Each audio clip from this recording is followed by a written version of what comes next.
Leon. So I'm a big OST guy.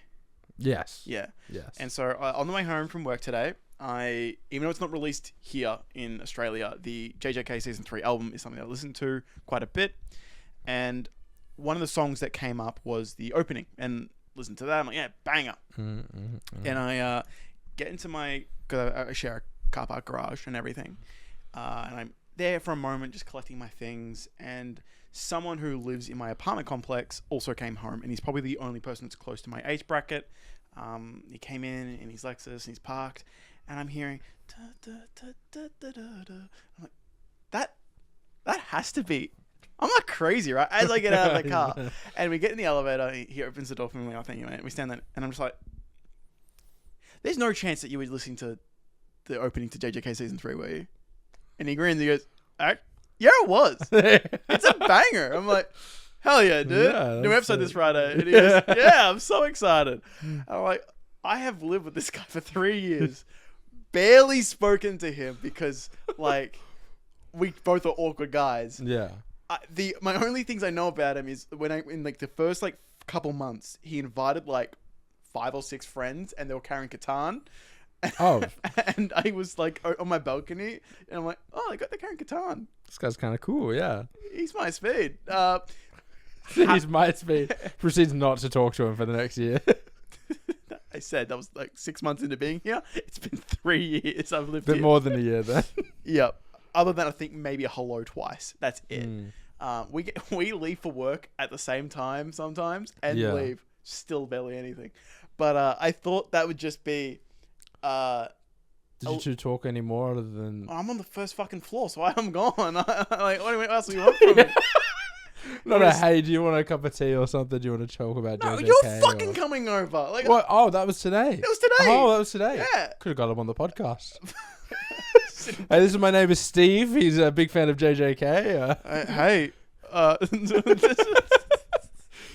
When I told you that today's been a day for the pod, we have cold open on the dock, and it had one thing there, and I'm like, oh, that's probably gonna be okay. And the episode was kind of full, and 4 or 5 things happened, and I'm like, oh shit, I need to add this.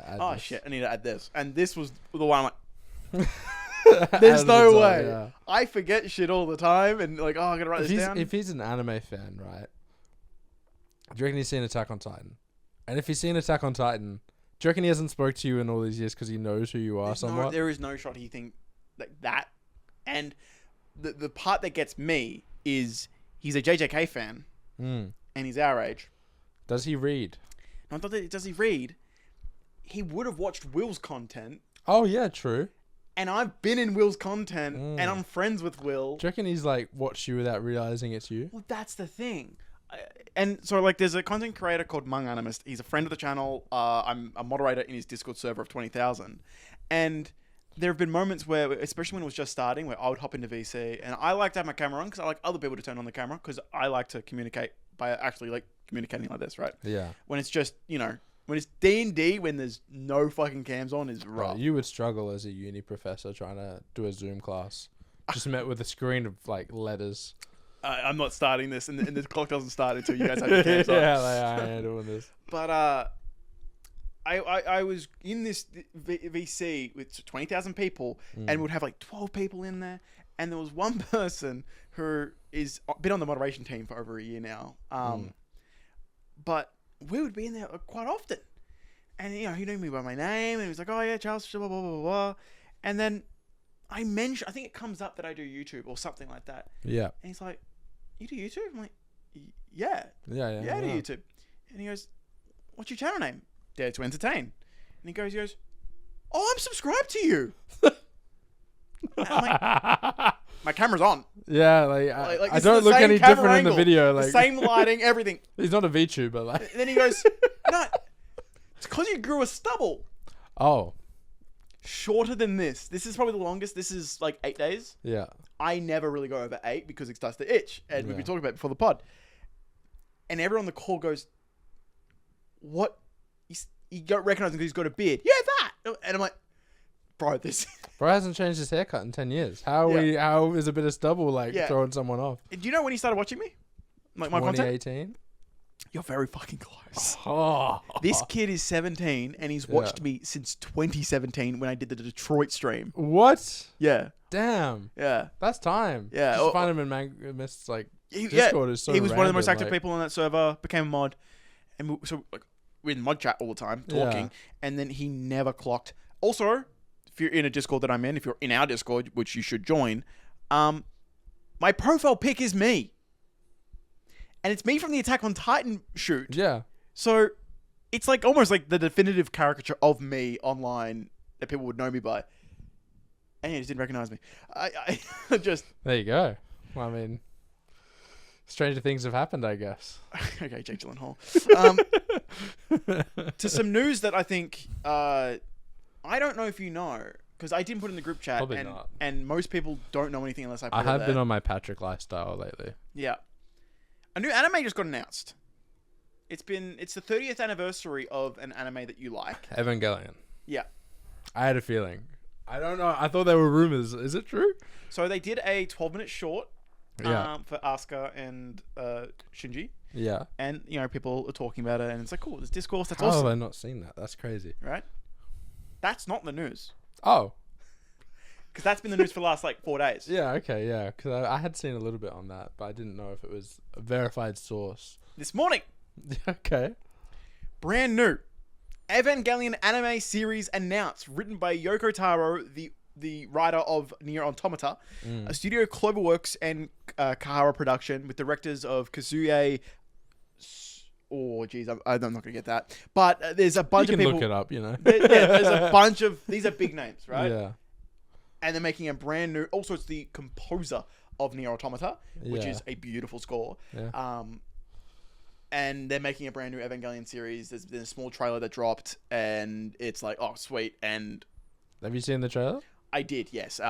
This is something I think we can just look after. It's like, Yeah. it's like 45 I think seconds. my question was going to be, does it look like a retelling or a sequel? No, it's going to be, because you got the original story, and then you got the rebuilds, which are a part of the time loop theory. Yeah. This would be something of a continuation, whether or not it's a continuation of rebuilds or its own new loop. I don't know. But it's Okay. just interesting. If granted, Was Misato in the trailer? no, it's literally just environmental shots, some spooky stuff. I kind of stayed vague because I kind of want to stay away from it, right? 0.3 seconds, I'm out. But it is just interesting. And then there's, I think, a shot of Eva, and then it's got fangs and stuff. I've Damn. kind of stayed away because I've seen some screenshots and stuff. Yeah. But cool, right? And That's sick. Yeah, more Evangelion content's always and good to get, so... the guy that did Nier, he was inspired by Eva. So Hmm. I think keeping it in that kind of bloodline, like that kind of familiarity with the IP, but also established in that genre. Yeah. This Yeah, is cool. Nier Automata is, I've only ever heard praise for that series, so... That's just good news. Yeah, wow. We up.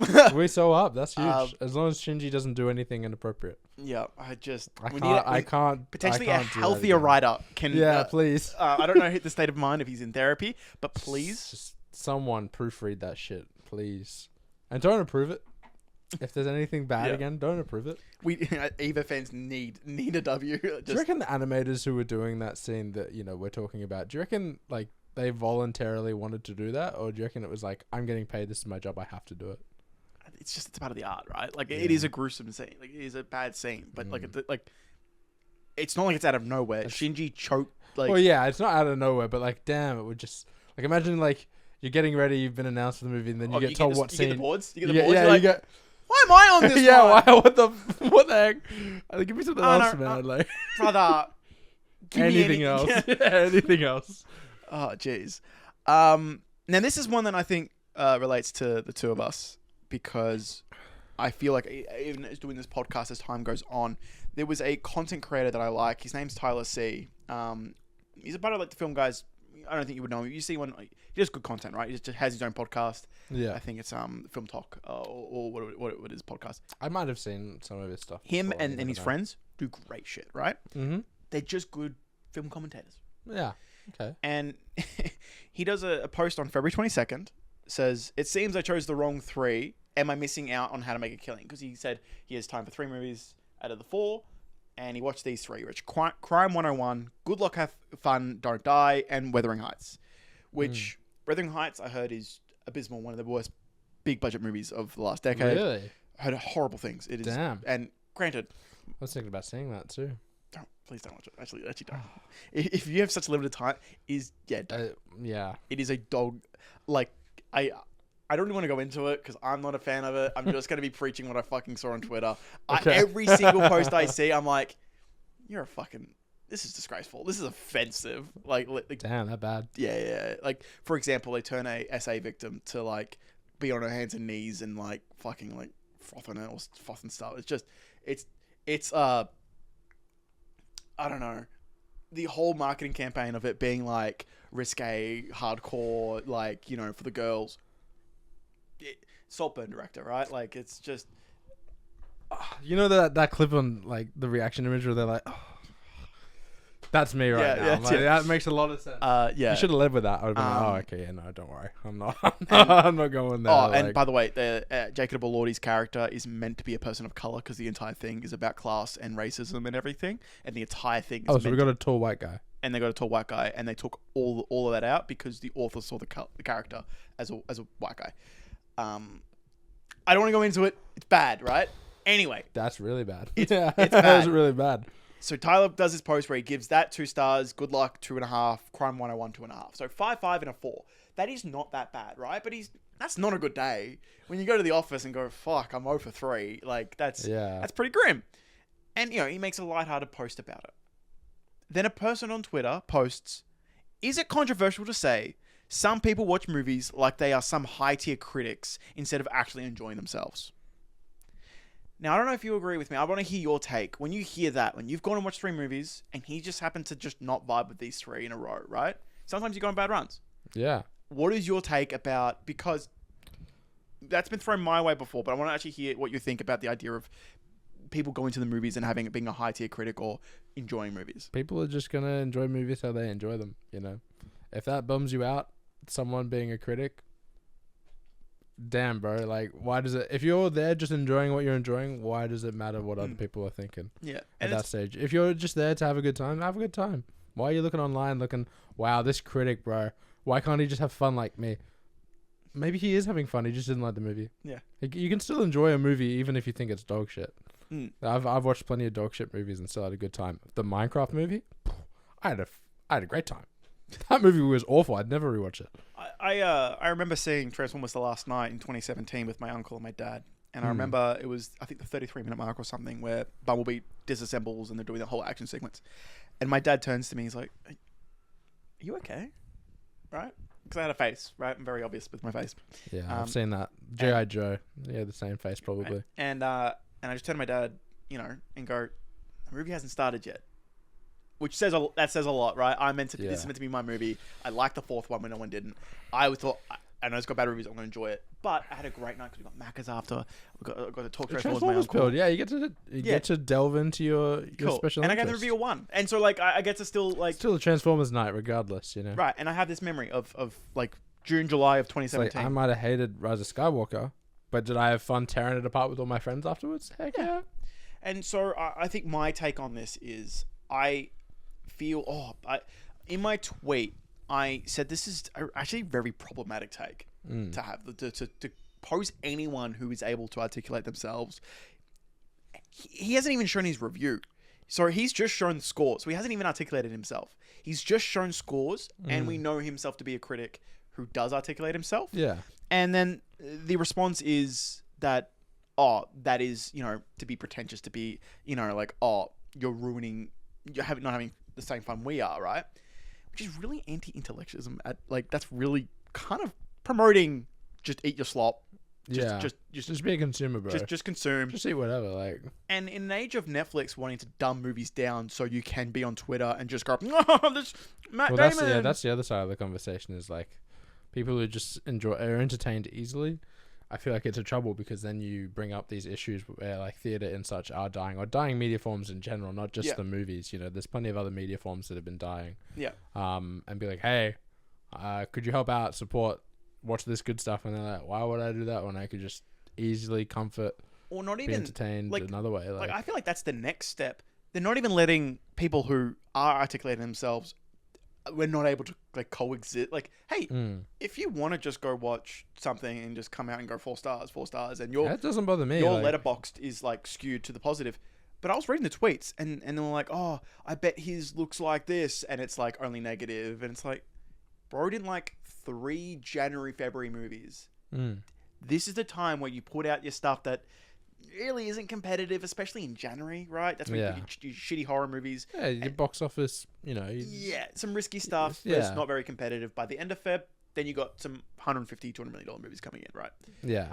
I wanted to get this out because I feel like there's a conversation to be had in the comments, because you're watching this podcast. We have you guys messaging us or me or in the comment section about your long thoughts. And I feel like we all belong in this camp of we love to talk about our opinions, and the only goal we have is to get more people to be avid watchers and kind of understand their own thoughts better. Yeah, well, that's the basis of a conversation, especially when it comes to me. Like, what else are you going to talk about other than your opinions about what it is you've watched? Yeah, it's kind of like half the fun of it. Yeah, and look, to be an art extremist, if there ever was one, I think the world would be a better place if theater, movies, art were literally the cultural center point, and we built off of that, right? Because I think storytelling is innately the core human trait. We go back to cave drawings and everything, right? Shared amongst everyone, yeah. And I think the empathy that comes from being able to put yourself into a character is a lot of learning. That's why it's like one of the highest forms of media there is, a storytelling. So but that's pretty much my take. I do want to hear you guys' takes down below, because this is kind of a contentious one. Most people were shitting on Tyler. I wanted to that guy was so wrong, man. Doesn't even like movies. Fuck Tyler, man. You know what? I'm with him, actually. I hate movies as well. Yeah, cool. All movies suck. Yeah. Granted, if he sees this, I just want him to know I'm on his fucking account, because I realized, because I follow him on TikTok and I didn't follow him on Twitter. I'm like, oh fuck, I gotta follow. So his podcast is great. Through. In more Doomer news. Oh yeah, that wasn't Doom. That wasn't Doomer news. Paramount is basically confirmed to buy Warner Brothers. Oh, seriously? Yeah, I didn't put this in the group chat because I'm like, I'm sick of reporting this shit. It looks like they've been strong-armed and told you can't. We have to, like, behind closed doors. They went, yeah, it's not happening. You guys work out a deal to get it to Paramount. Warner Brothers, you just whatever makes you happy, but it's not happening with Netflix. That's a lose-lose situation, but now we've lost. Yeah. Like there's losing, and then there's oh shit. Okay, no, it's actually fucked. Like, yeah. And if it is Paramount, we'll do a dedicated fucking segment on the like we'll do a game segment of like, all right, Leon, we'll do a draft ranking each reason why this is a fucking disaster. Man, it's like the TikToks where you don't know what you're ranking until 1 out of 10, and I'm just gonna want to put everything at 1. So that's just gonna be a nightmare. turning the superheroes into MAGA talking points where James Gunn gets fired and Rob Schneider gets a lead role. Well, that's it. What do we think is gonna actually happen with? That's a whole mess to get into, but I do know the most notable one is that they would have control over the major news networks like CNN, when they've already got charge of like CSNBC, which is not stuff that you know about. But I talk to a lot of Americans. It is nightmare fuel for the ability to control information and where we get information from. We already know that 60 Minutes is getting segments just cut the night of if they're challenging towards the current administration. We know that in the past, when these types of things happens, I think there was an example of a journalist doing a gambling story, and doing this huge story, was going to break out a bunch of things, but then whoever owned it has a stake in gambling. So it was like, no, you can't publish that. That affects me. And that's just crazy. Yeah, and that's just crazy. It's always been an issue, but like it's just going to be more. So of an issue. If they own CNN, which is like the second biggest, the MSNBC, which is like the third biggest, Fox is owned by Murdoch, Newsmax. It's just all of the big ones owned by 3 people, and all those 3 people are cartoonishly evil. So it's like, sweet. And like Netflix, their best case scenario is 45-day theater or in theaters, which to me is not enough. Nowhere near enough. I'm a 60-day plus, more 80 day. If you can really stretch it out, let me go back to the cinema. Yeah. After a month, it gets worse. And then it's an exclusive window on Netflix for I think a month or so, and then it goes to HBO Max. So it's not even a consolidation of the streaming services where you can have more value. It's So it's just yeah. that's just so. I'm not going to admit what I do, but I'm glad that I am one. Yeah. Yeah. Yeah. Yeah. Yeah. Exactly. Look, I like being able to, and I think the same goes for. It's not going to be on screen for this, but for that kind of like, haha, we're not going to talk about it. With manga and anime, there's all this talk of like, oh, they've lost $70 billion, and starting so late, right? I want to catch up on all these manga and stuff that I'm wanting to get into. Yeah. And there's so much to read JJK There's physically heaps, is upwards of $500 Australian, $600 Australian. It's not cheap I to can't- collect Yeah. books and manga and stuff. And manga is probably one of the cheaper options out of anything. If you wanted to collect comics, it's dearer. Yeah. If you wanted to get actual like book series, it's even more dear. Well, just Depending to on the series, you know. well, so, and I think it's pretty open. Like, sorry, I'm just going to be just totally honest here. For a lot of the series I love, I read it on these free sites, and then I use the proper sites to read it. So when you get to Once you Shonen catch Jump, up, you know, catch up, do that, and then for the authors I like, I'm a Fujimoto glazer. I love Fujimoto. He's probably one of my favorite writers ever. Yeah. It's Shakespeare, him. Mm. So for on the shelf, there's Fujimoto figures. Well, There's that's it. You can support creators without having to buy their work. Buying their work is probably the best Yeah. way of doing it. But like, there's other ways to support Yeah. what you I enjoy. now own Goodbye Eerie. I own a bunch of the Fujimoto stuff. I own for Vinland Saga, right? Watch the anime. Now I've got 6 volumes here. I've got 3 of the deluxe editions. Going to buy more, and Yeah. so there's a way that you can actually support the artists directly that are more direct means, at least. If you had a what is the thing, a Cash App? Oh yeah. Yeah. Oh, Here you go. sending it through. Yeah. Here you go, honestly. Fujimoto. Yeah. Every My- time. These are the characters I don't like. I'm not going to tell you who I like. Fujimura, just say that. Don't even say anything. Yeah. But you don't know much about this news because this is depressing. I don't have any positive thing about this. All right. Xbox, I think, is dead. Oh yeah. Look, I took one look. I went to the comments. I saw what she was the head of, and I went, oh. Yeah. So if you don't know, Guess I might just switch to Steam fully this year. I think. and last week we were talking about the maybes and stuff, yeah, right? Now it's looking more concrete. You know. More news has come out since you've known. So I'm Oh, going to explain it goodness. all to you guys. Phil Spencer and Sarah Bond are out. And it came early. He was not planning his retirement, but they had planned to move him on and they made a bit of agreement. But then the stories got out and IGN were going to staff members going, hey, we've got the news. Can you guys comment? And it was spreading around everyone that like, oh, Phil's done. And so Yeah. they came out early and went, yeah, Phil's done. And they've done it early. Mm-hmm. And because of that, Sarah Bond the same day was like, yeah, cool, you're going to. And she didn't get a post. The CEO didn't say anything. All the different divisions, no one said anything about her except Phil Spencer, who said a thank you and everything because she was meant to be the next in charge. Yeah. Yeah. And it gets worse. Same day, she puts out a survey, like maybe 3 hours before she got fired. She put out a survey that she was conducting, right? So her media team didn't even communicate with her properly. Like, it was all rushed. This was they go in on that day. They talk, hey, actually today's going to be your last day type thing. I just don't get how a company of that magnitude can like. $4 trillion company, by the way. Yeah, I don't know how that's happening. That's just crazy to me. Gets worse. Behind the scenes, because Phil has been getting a lot of flack.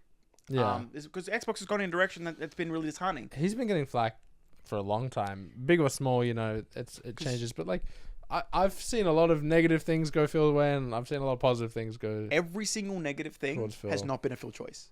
Yeah. What I've heard from behind the scenes and read articles is that Phil has been the last thing to stop Xbox going in certain directions.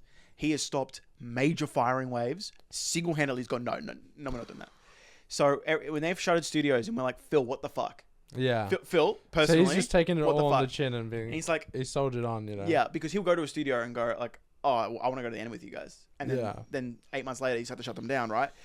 So he's basically held the line, and what people are speculating is that this new person is they can then just go, okay, cool, now we can put everything on her. Yeah. They can now cut costs, cut the teams, go full AI. The person in charge, is from the AI division, she's come from Meta and leading AI as well. leading right? AI, Yeah. and apparently she is like the next thing in like running. Granted, apparently she's amazingly talented.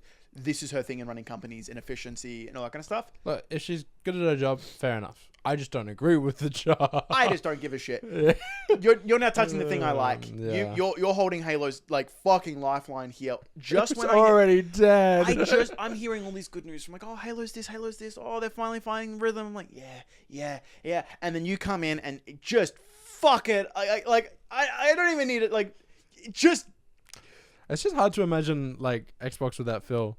And then it gets worse. So 2 days later, Tom Warren at I can't remember what publication he is. He does a hit piece because he's just a journalist. He's reporting what he's told. He's just had a whole thing where Microsoft is basically throwing Sarah Bond under the bus. They're going, oh, you know that marketing campaign you hated? It was her idea. Oh, you know the exclusives on PlayStation? That's so her dumb. idea. Why would they do that? You know this? Her idea. Like, stop. Because they've been told directly you need to have a certain investment of like return on investment, right? Yeah. And so they have to fucking come up like they've never had this before, and the numbers that allegedly came out was like 30%, and Sony has never ever even touched that. So you're like, well, how the fuck are they going to get those numbers? And so Forza Horizon 5 sold 5 million units on PlayStation.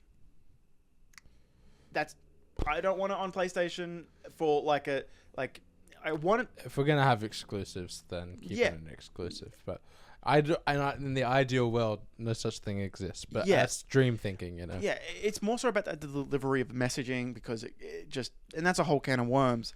But to all put it on her, and then basically fire her. She's been there for like 20 years or something, and it's just that's just messed up. So are you excited for the future of Xbox? I haven't been excited for the future of Xbox in a very long time. I think the most excited I was about any Xbox news was 360 era. Nothing's come close to like peak 360 era, like hearing things that would come out on that console and such. 2015-16, I was really on the Phil train. You were, yeah, I remember it. Because I believe you made me more excited in Xbox than I probably would have been without. Yeah, because you were the one you've been keeping up with news for ages. Yeah. So that's what you do. And it just kills. Because I listen to all of Phil's talkings and I know what he wants. He is a gamer. I remember when all the firings happened, everyone got upset because he was playing Fallout 76. He clocked off at like 5. Yeah. He got home and played Fallout 76. And he had fired people from like that studio. And so everyone's like, you're playing a fucking game where you fired people. And so people were nuking his base. Yeah. But the fact that like he is such a gamer, like he's okay. He's one of us. Yeah, he gets what he's doing. He lives in it. That's what he does. Yeah. And I hope he finds something else that's like. They hired someone who has 10,000 gamer score, and like, hey, look, if Valve just, you know, I'm okay with that. Oh fuck! Can we give the fucking special water that gives you eternal life just to Gabe Newell? Because I think he's the only person I trust with fucking anything. Yeah. And like, I don't like Nintendo. I've been avidly against Sony. I've been called a Sony hater. I love their audio products, but that's about it. Look, I have a PlayStation. I can't lie because I'm a Spider-Man fan, so it's not like I have a choice. But Spider-Man, fuck that Spider-Man's fucking console exclusive, and they wait a year. Not just console. Like we're talking just exclusive Sony in general. Like, yeah. You're not a fan of Kraven the Hunter, Charles? I don't. Next segment. Well, yeah, I think I'm gonna be Steam affiliated for a while. This year, it seems every bit of thing that comes out, with each passage of time, I'm just closer and closer to just setting sail in the Steam ship and getting rid of everything else. So that marquee thing where it said it's really like, bro, I'm gonna be cashing in the Xbox. I'll cash in the PlayStation. The only thing is all my progression on those accounts. It's gonna be on dropping Woody. It's Game Pass, dropping everything. Literally, bro. Yeah. All my Halo progression and everything.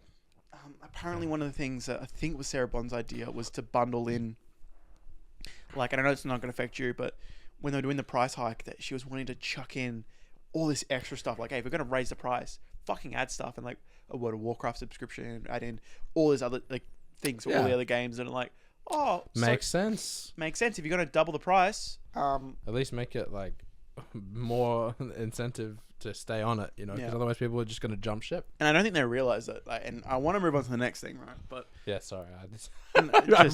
You're like, next segment. I went, no, you ain't going anywhere. no, Charles, you can get angrier. You know, It's a good topic. We're avid gamers. I mean, well, I don't think they realize the only reason I played any of the recent CODs is because on Game Pass. And I'm the COD guy. You're the only person who defends Call of Duty in our friend group, by the way. And granted, I'm also the harshest on it. Yeah, I know that. Like I don't. But you enjoy it the most. Yeah. Because you're the harshest on it. It's because you are passionate about it. You know. Yeah. No one else is as big a fan, so we aren't as harsh on it. Whereas I feel like Halo, we're all in the same boat. You know? Yeah. But it just seeing. I think that's going to be the hardest thing with this whole Xbox issue is just to know that if you're going to play Halo on console, that it's going to be with the wrong thumbsticks. Oh goodness, yeah, we're old, man. I genuinely think that using the PlayStation controller actively has done damage to my hand for how much it is uncomfortable. You know, that's funny because I think this week I finally got the hang of the PlayStation controller. I went back to my old PS2 days because I play Claw, right? Yeah. So I was on the PS5 controller playing Fortnite with my girlfriend, and we're just going back and forth, and I'm like, it's back. I'm back, and I felt like I was reliving the PS2 days. But it generally makes it a miserable experience anytime I pick it up. Would I prefer an Xbox controller in my hand? Yes. Will I get an Xbox controller without an Xbox product in the future for PC gaming? Yeah. Yes. I'm not gonna lie. I want an Elite controller of the 360 controller. I would love that as long as it doesn't break every few months. My most recent one is, I think I'm getting close to a year That's good. without it breaking. But how consistent are you gaming throughout the week on that thing? That is a fucking insult. That's not an insult. It's a valid question. Cut it. It's a valid question. Cut it. I edit a lot. I write a lot. All right. It's not saying that you not putting in the time is a bad or good thing. It's just, you know, if you're using it more regularly, it's more likely to break, you know. So your passage of time might seem good, but on average throughout the week, you're going to be using that controller a lot less than someone like me probably would be. The Toy Story 5 trailer dropped. What did you think about that? Yeah, I really enjoyed it. I watched it just before we started the podcast because you brought it up, and I knew about the movie coming out, but then you're like, the trailer's out, and I went, oh, it is too. Yeah, I'll watch that right now. Yeah. It looks great. Crazy how far the animations come. Like every shot just looked stunning. The only thing I'm iffy about is Woody's back. Like it kind of just throws in the bin the ending of the last movie, which was Woody leaving the gang. Can you explain your Toy Story 4 takes? Oh. Actually, game time. Okay, all right. Rank the Toy Stories, go. You want to start? No, I'll start because I've got the correct fucking order. Yeah, well, there's no correct Best of order, work, guys. there is, right? Because it's multiple choice, Didn't except we, one wrong talk about answer. like how movies and No. enjoyment are subjective? Like not even that long ago. So there's only one wrong answer, and it's his. What do you mean? Because if you were to say one's the best, fuck yeah, one's good. Two's the best, haha, high five. Three, three's the best, right? So 3, 2, 1. Oh, awesome, right? Common opinion, right? Some people two, cool. Then 4. Yeah, I have a fantastic opinion. Now go yours, worst to best. Worst to best. Yeah, and if you've changed on me, because I remember what you said in 2019. I probably has changed since 2019. It has been 7 years. Well, I remember what you said to me walking out of that theater. I know what my number one is. My number one is still the same. All right. But no, it's not. I don't think it is. If it's changed, we'll see. I'm thinking about it because I haven't rewatched them in a while. 4th spot. What is it? 4th spot. My least favorite Toy Story. And this is not including the shorts. This is movie. Just the 4 movies. I think Toy Story. I think Toy Story 2 might be my least favorite. This isn't a game, by the way. You said rank the movies.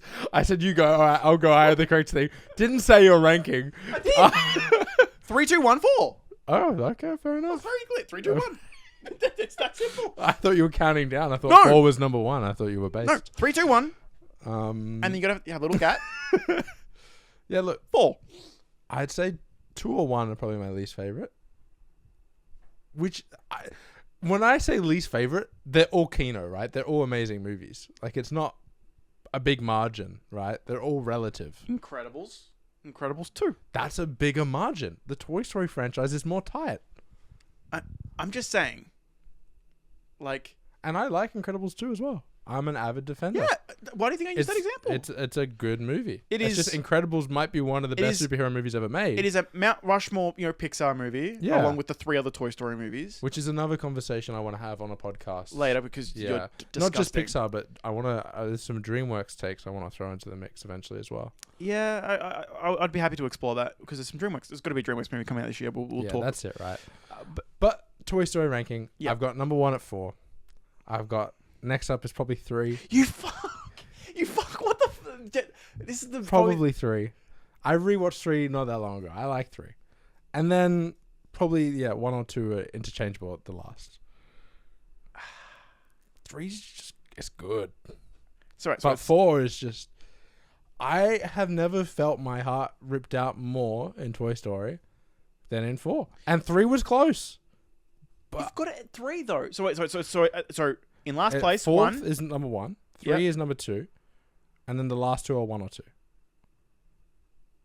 So like, oh okay, yeah, my least favorite is like 1 or 2, and then my first favorite is 4, and then okay, cool. Then 3. Because when you walked out in 2019, and I talked to you, and I went, I love that movie. And granted, I've reweighted my movies since then.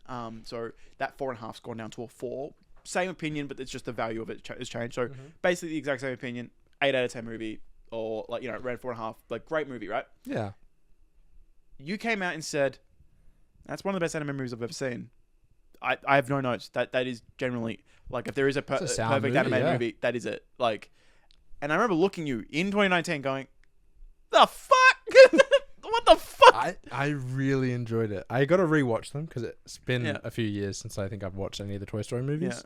Yeah. But I've held the opinion, and I've held it in a high regard. It hasn't aged sourly or anything. Yeah. So you know what? I think most of my takes are the same. I'm proud that you've stuck by it, right? Had some pressure. I know Crimson in the Discord is going to write a fucking meaty paragraph going, I didn't even really defend the movie. I'd have to rewatch them to give like an actual take. Yeah, look, because we're going to probably have a Toy Story episode down in the future. Yeah, I right? mean, when it comes, close to release, and we'll do a big Toy Story topic then. Yeah, we could, And I just want to get out, Crimson, this is banter. We're friends.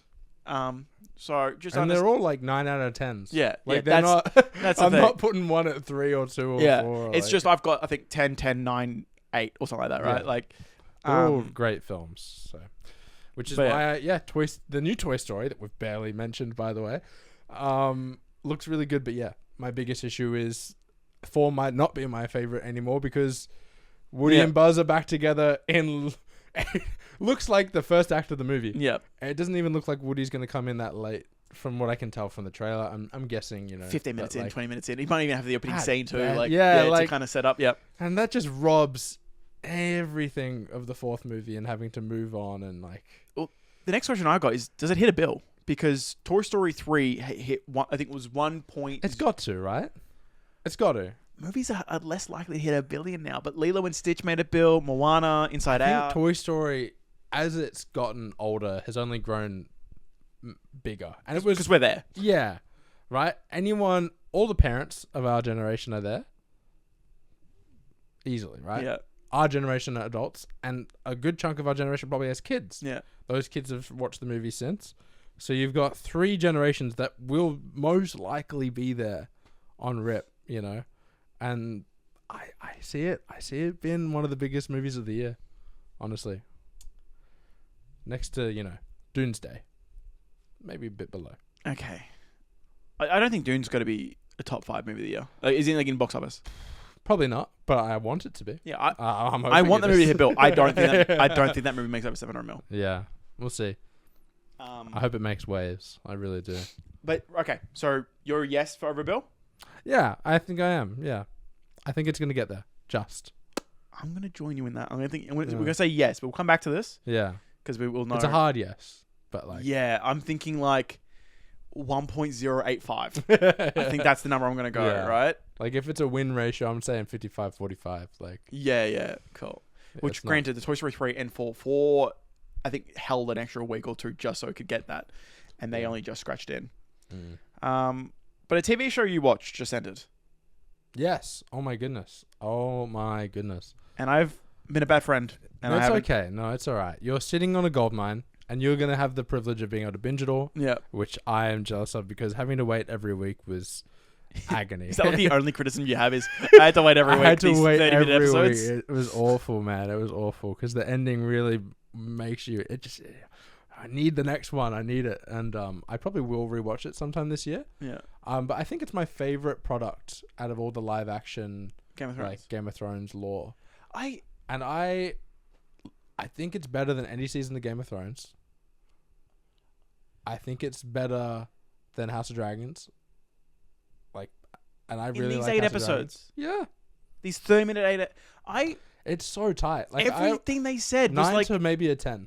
they were undermining with the release of the show. They were like, "Oh, that's just vignettes. Oh, these are small, like little." And I'm like, "Okay, so this is kind of like a junk show that you guys greenlit because your 3 other big shows that you had that were going to be $200 million sucked apparently, and this is the one that made it through." Yeah. All right. And like, the first promo photos were coming out, and then people were talking shit. I'm like, okay, I guess I can. Whoever is doing those edits on the HBO TikTok page for this show, which have we even said what show we're talking about? We're talking about A Night of the Seven Kingdoms. I'm so sorry. I was giving you the I'm lead. so sorry. I didn't say it. You didn't say it. And I knew what we were talking about. Yeah. We're talking about A Night of the Seven Kingdoms, which is a Game of Thrones spin-off show that's been going on, talked about most weeks. Yeah. But I think the ending, watching it today, it solidified itself as one of my favorite shows of all time. Whether I need to rewatch and I think really pick it apart to get a 10, because I didn't feel any like gut-wrenching emotion, but like my enjoyment was like the same every episode consistently throughout. It never dipped. So that's something I've never had with a show before. There's always been like one episode or one sequence or a scene or something. I'm like, that's kind of all right. Whereas this, I was just thoroughly enjoying every moment of it, which was, fantastic. I get to binge it all. You get to binge it all, which I really want to talk spoilers. And when you do eventually get around to it, I really want to dedicate like a proper segment so we can talk about it, because it deserves. I'll try to do it before the JoJo episode.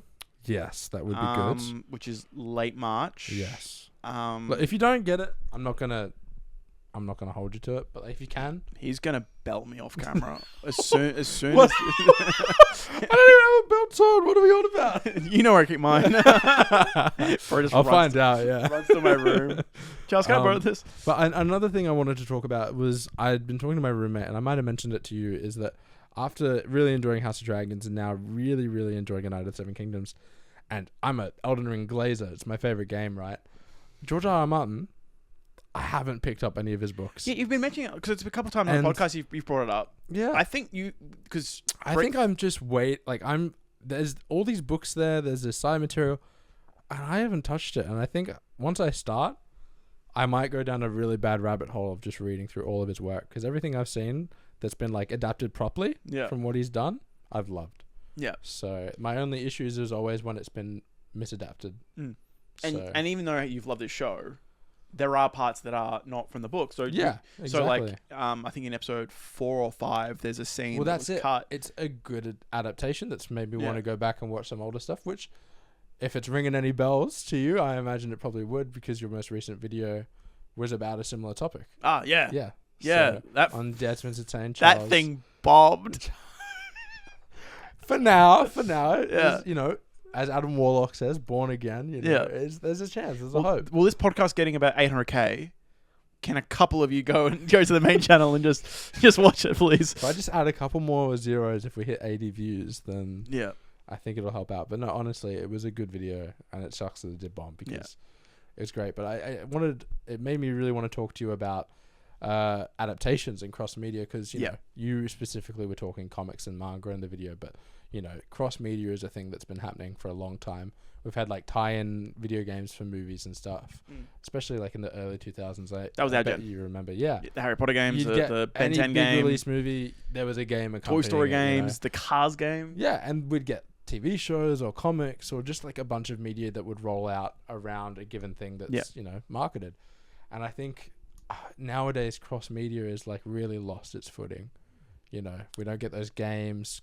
It's books or comics are just... It's these metaverses that are like Fortnite and these things, and you just do collaborations to kind of go, oh, it's the thing you're already doing, but with avatars coming to it, and you're like, why can't we just get an Avatar game?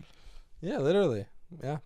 And it's games and shows and all sorts that we're just missing out on a lot. And I think, especially when it comes to books and comics and manga and such like that, having these adaptations like Knights of the Seven Kingdom or Jujutsu Kaisen for that matter, it's really refreshing because it's like, wow, I'm actually going to sink my teeth into where this shit came from and, get a new look. I think it goes back to what I was saying about, we were talking about piracy for a little bit, that I don't... we didn't talk about piracy. That's crazy. I didn't talk about it at all. But like, just avenues to get into these things, right? Yeah. Like, I watched the anime of JJK and I went, I need the manga.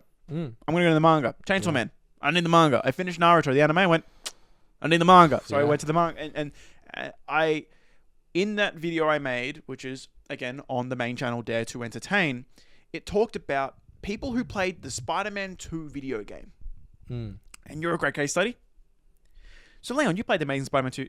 not Amazing Spider-Man 2 video game. I did also play that. I was thinking about an adjective, like the good... I did play the Spider-Man 2 tie-in game, although I probably played the Spider-Man 3 tie-in game more. Okay. The new Spider-Man 2 video game on PlayStation 5. Oh, yeah, I did play that. There are far too many Spider-Man 2s, because there's also the original The Rise of Electro game, and then Spider-Man 2. And then, okay.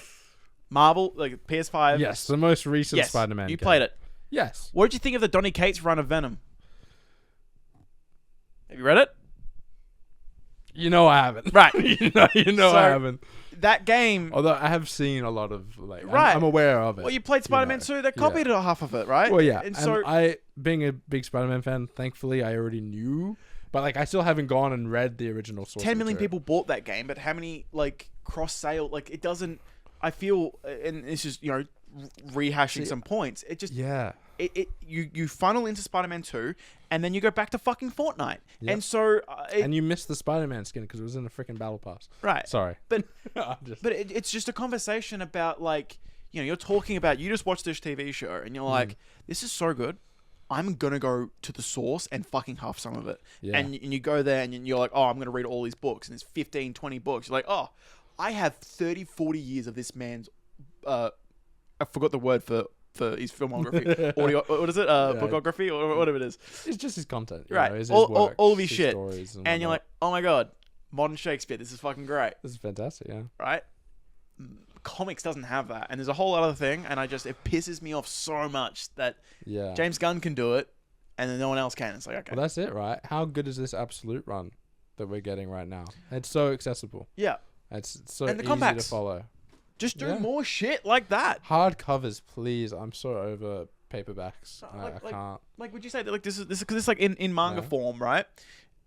And open the page. Yeah. Just open it up, and it's just yeah, that'd be nice. More of that would be great. Yeah. I think comics are accessible. It's just when people look into the genre, they're overwhelmed, There's no one pointing the way, and there's no big neon sign saying start here or anything like that. I was thinking a TV show adaptation of Daredevil or something. Or let's do Batman because I can go authors, right? Yeah. Daredevil, we've already got a peak show. Give me someone we haven't got. But we haven't actually got as in I know what you mean, animation, right? Wise, yeah. So you go through and you go New 52, then you go Rebirth, and you go through all the authors, and so you can go, oh, I want to pick up Batman, and they highlight, hey, we're going to, for the Batman run, we're going to do this animated show. If this continues on, we're going to go through these 12 runs. Yeah. And this will be 10 seasons long. It's 10 years of stories, right? And then we'll just keep going as manga does. We'll just keep adapting new stuff.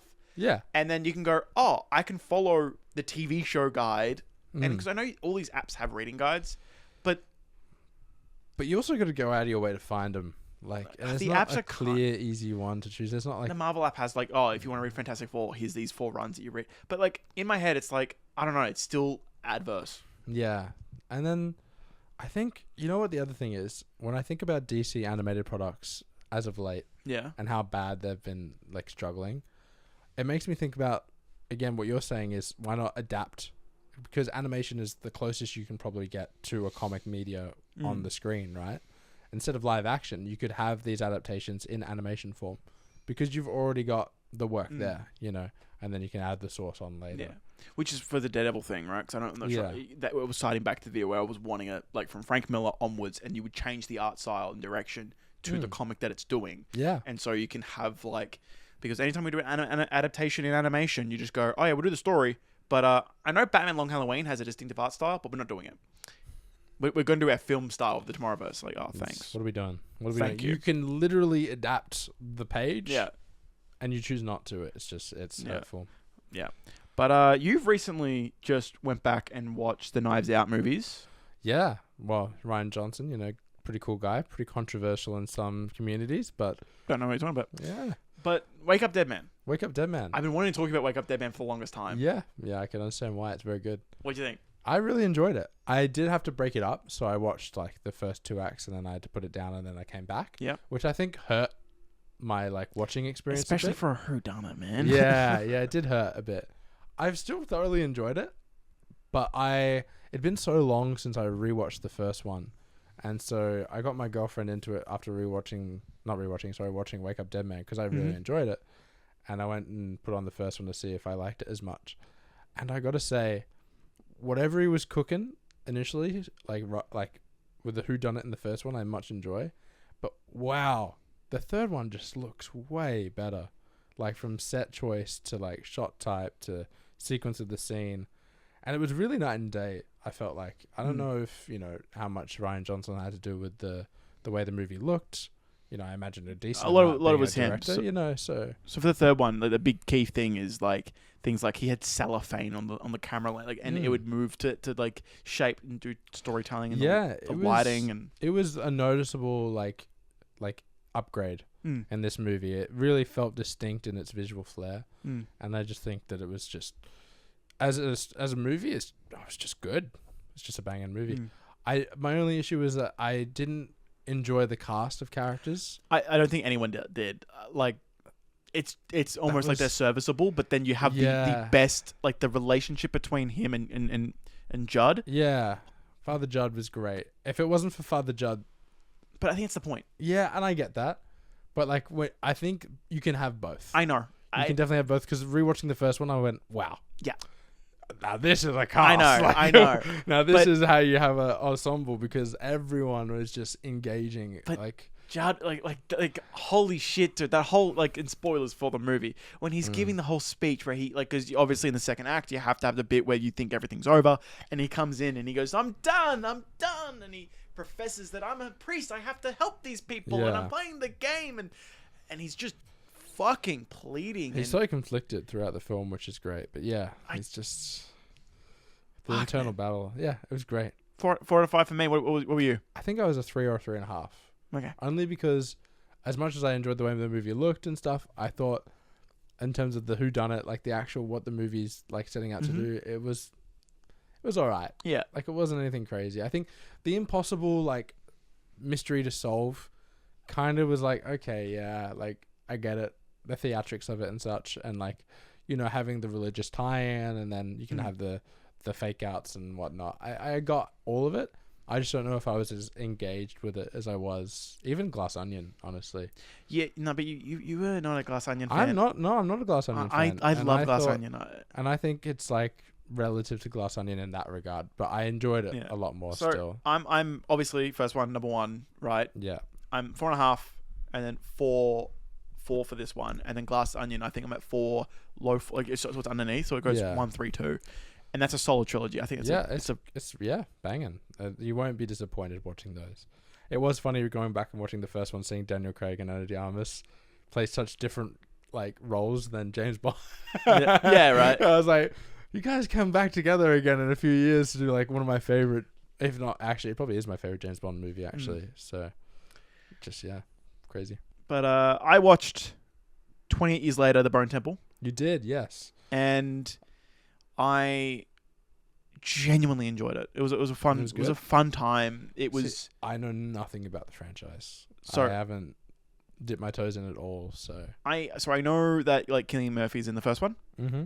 and I know I gotta go watch that one in 28 weeks. 28 weeks, I think has like an amazing opening. The opening is thrilling, and I heard turn it off then. Quit while you're ahead. Oh yeah, 'cause, like, it introduces some It's new like stuff. Transformers, is it?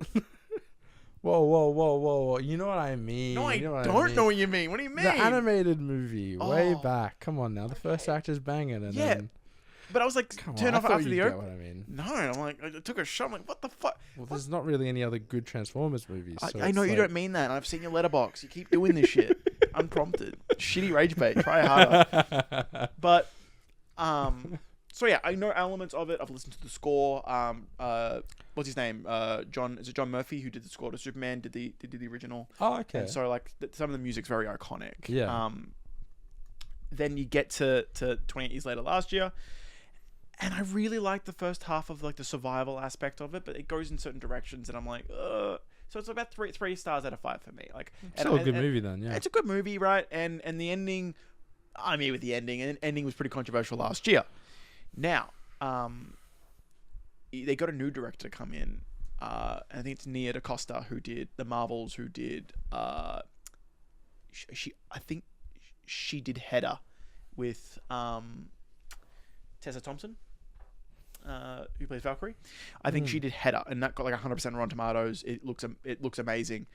I get confused with Nia DaCosta and Chloe Zhao because they're both doing like Shakespearean type movies. I think Hedda's also Shakespearean, but that's fair actually. and then like they're both like some of the best talent in Hollywood right now who both got fucked over by Marvel.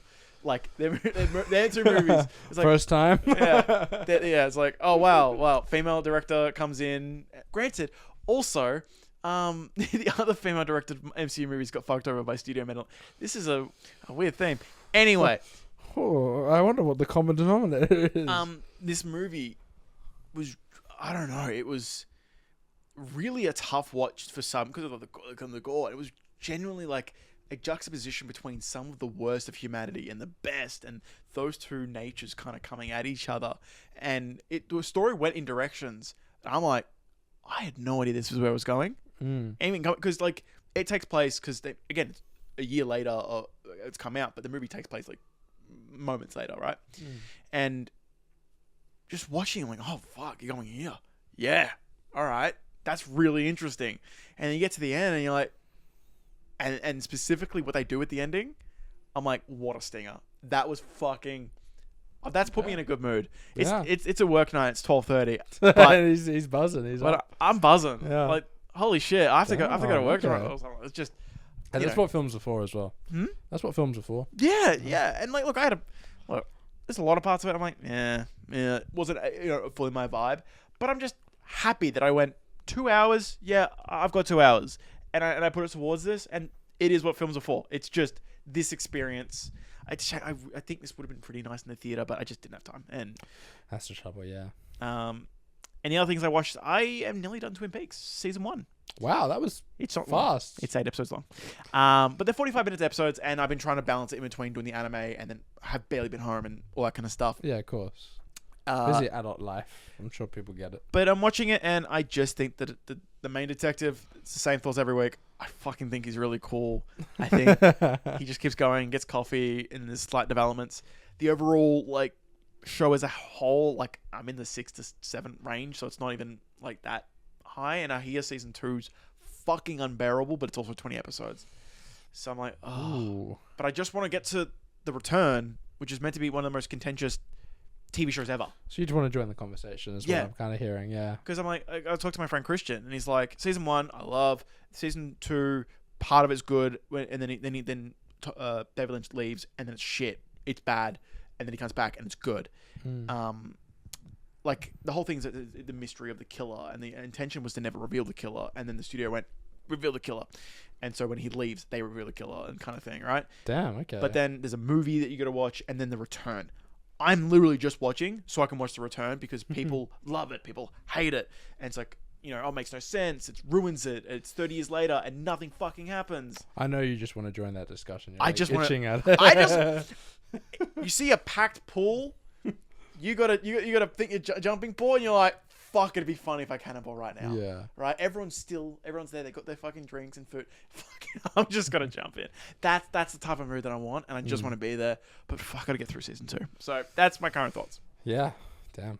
I hope you enjoy it towards the end. I really do, because it would suck for you to slug through all of it and then you have the common take, it seems, or it's just going, I don't have thoughts.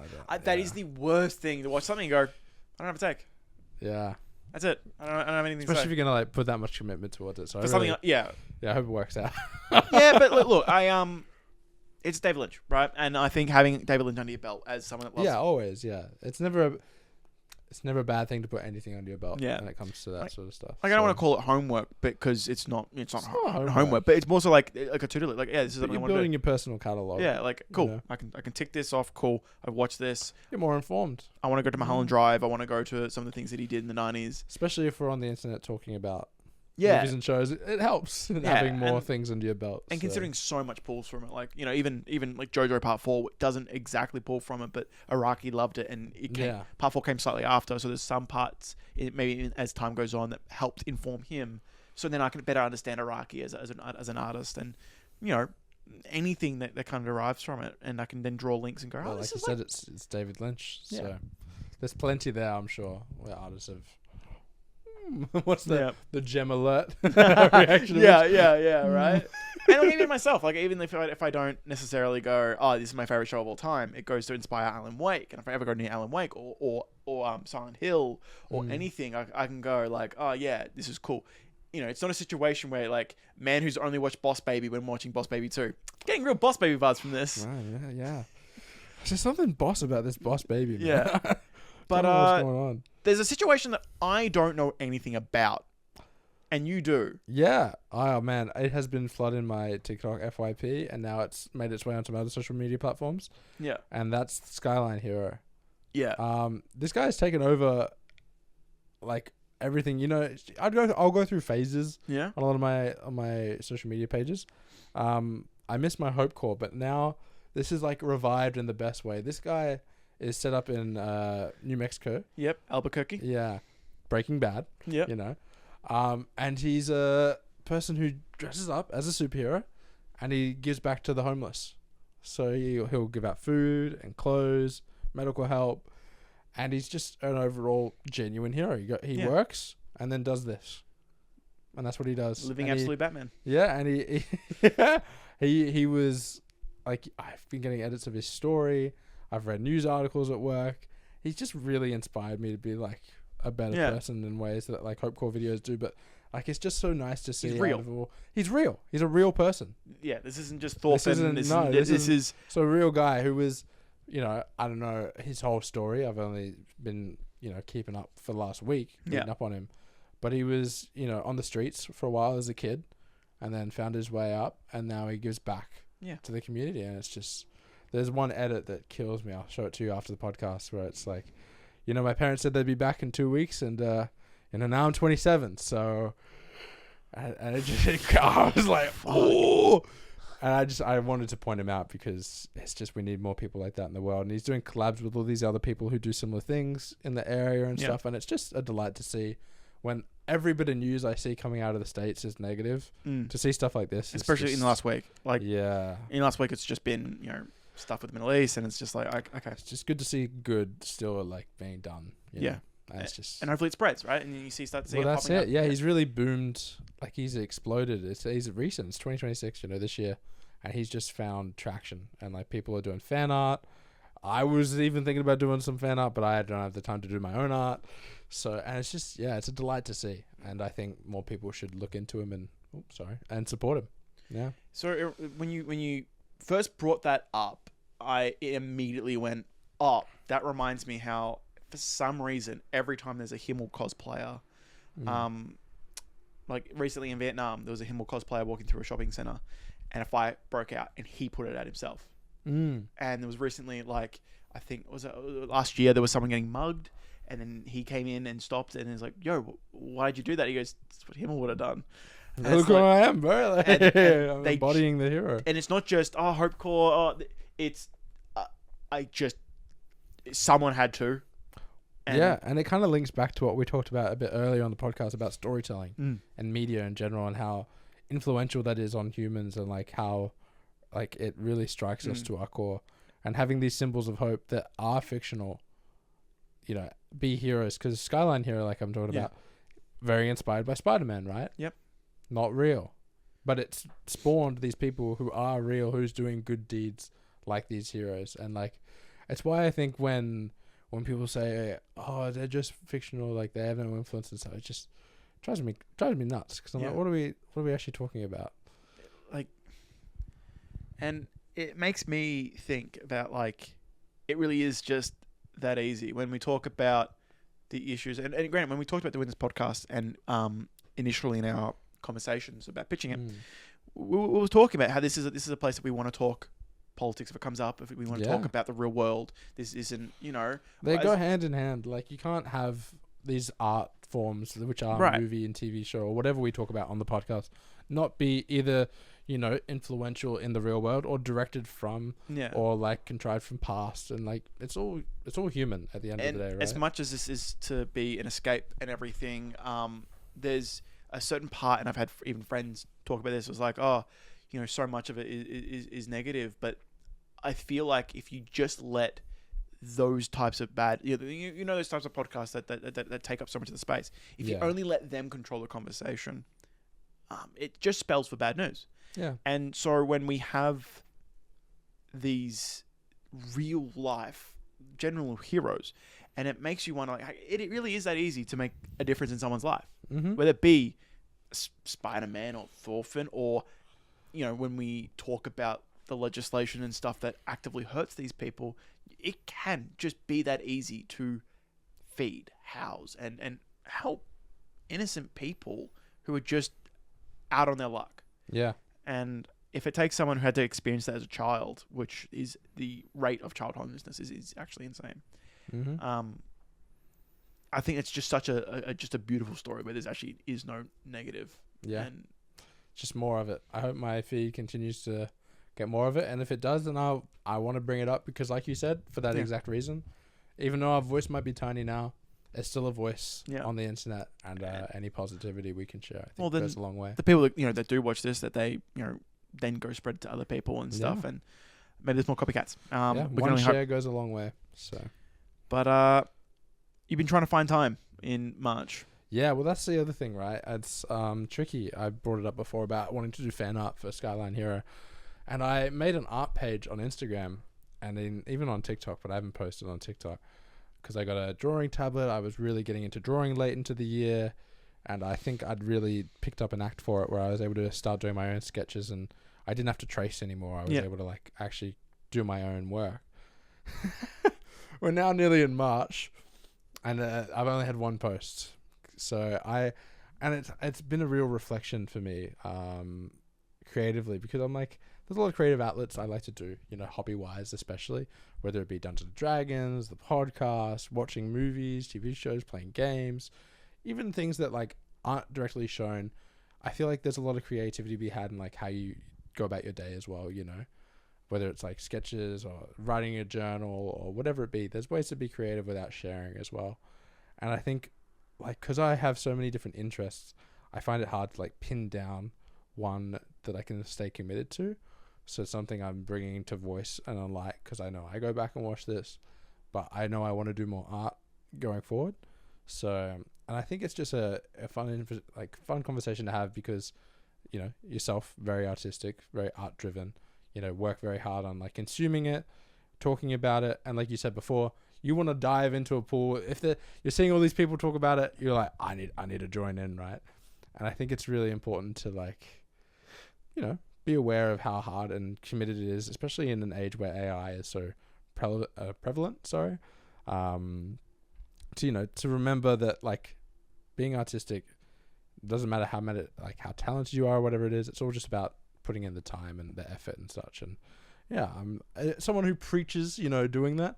I want to be doing that more often. And I think Skyline Hero, especially coming off the back of that, it's just an inspiration to just do more of the things that I find to be right with the world. And that is, you know, being artistic and creative. So just wanted to voice it, you know. Yeah, it's beautiful. Yeah. Look, and I think I've been very probably in our friend group and everything, it's more open about my time crunch struggles. Yeah. Where I work my 8 till 4, get home, shower, eat. I don't cook very elaborate meal. It's whatever, like it's a pit stop. It's just Alfredo pasta. Yeah, that can be done in 7 minutes. Cool, done. And I just eat it, and then I'm back to work. Gaming is one of my favorite hobbies. Yeah, but it is now notorious that I'm just not finishing many games. Multiplayer games are the ones that are easy to pick up. Kind of, I'm very competitive. I love ranked modes, and have always lacked the friends to kind of commit to doing ranked. Like I got to some of the highest ranks in Halo 5. I was in the top 1,000 on the planet. Yeah, with friends who could barely get out of silver. To the point where I then had the solo queue from then on, right? Versing 4 stacks. Solo queuing, worst nightmare in any ranked game. In SWAT. Right? And there's certain things where like I wanted to get into reading. Actually reading like novels and stuff. Yeah. I want to get into one of my favorite things to do is to draw. I got this iPad to draw. And I draw every now and then, but like going through my hierarchy of artistic passions, right? At number 17 is learn how to make music, right? And I just know, I'm not going to be able to do that. I want to not anytime soon, anyway. Yeah, I want to learn piano. I want to learn guitar, right? Yeah. And anytime someone has a grand piano, I'm first there, and I'm trying to play Ant-Man. I'm playing JoJo, and I can do everything with my right hand. But yeah, like, and I think, it's important to keep that flair alive, like that fire, that passion, to have that outlet, whatever it be. It's important, but it is a struggle, especially as we get older. I think, we're not too old, but we're old enough that it's definitely, we're seeing the impact of it, I think, on our lives. You with the time crunch, I've got a rotating roster. I work like morning shifts, I do night shifts, and it's difficult to really squeeze in everything. And I think, harkening back to even a video on the channel that you have on Dare to Entertain with Freerun, and having, thank goodness, it's been hard this week, without it, but like the importance of like time and art and how the two coexist. Well, I struggle with on that video, but the passage of time, because like today I actually stopped in to my grandparents. She was having a laptop issue, and I got a battery. She needed a battery swap, and so I just went in and did a swap on her battery. My grandfather made me coffee, and that's the first time I've seen them this year from my grandparents, right? Yeah. And I saw them on Christmas, and then I saw them, I think maybe last August. Yeah. So it's rare that I ever, and this is grandparents that I love, that closest, seen. That's just family, and then friends. Like I'll have friends, be like, "Yo, like, we haven't hung out," and I'm like, "Do you know how many times I've left my house to hang out since like the last 6 months?" No, and then like I'll ask them, they're like, "Oh, like I'm not trying to guilt trip you. I just don't fucking don't do this." Yeah, I don't. And a part of when you're talking about the fire beneath you, don't think this is a healthy thing, but I see getting full time in content creation, podcast, the second podcast channel, which I'm trying to get the editors involved in and getting that up and running. The main channel, I see my spark is I get full time, I get my life back. I get to have balance. It opens avenues, because I know like, and there's some of our looking at our friends when we've had conversations like, all right, who's the one to have kids first? At the moment, it's everyone's still on the start line, right? Yeah. But that very quickly changes, right? And then time fucking disappears when you've got kids. But I don't know. Like this wasn't a segment that I planned, so it's just, for me, it's just interesting just having this kind of thought on time, content creation, and the investment in arts and the things. Like I still haven't fucking played Baldur's Gate, and I'm like, this is like the RPG of RPGs. And meanwhile, in the meantime, we've got a whole new one which you have played through, which you enjoyed a lot as well. Only halfway. Yeah. Oh well. Because I'm wanting to stream that, and so like streaming is a big part of my life, and I just every time I stream, then the main channel suffers. And I'm like, oh, sweet. And then I'm release a video. I'm like, cool. I'm still focusing on that, and it still suffers. Like, okay, cool. Yeah. So every time something doesn't do well, there's a small little dagger that feels like, fuck. Oh yeah. That actually hurts. But yeah. Do you have any last things that you were thinking about? Oh, I just think it's good that you've kept with it. Honestly, it's nice that we have something like this where we can just talk about it as well. You know, I'm sure anyone who is a fan of like being creative, or if people have that creative outlet who are watching, probably understand what we're talking about pretty well. Well, every person that I talk to, and you'll know because of how hard I pushed you since I've known you, right? Yeah. Anytime I sense something that there's some part of artistic in them, I'm like, oh, cool, I'm not dropping it. You're gonna pick that back up.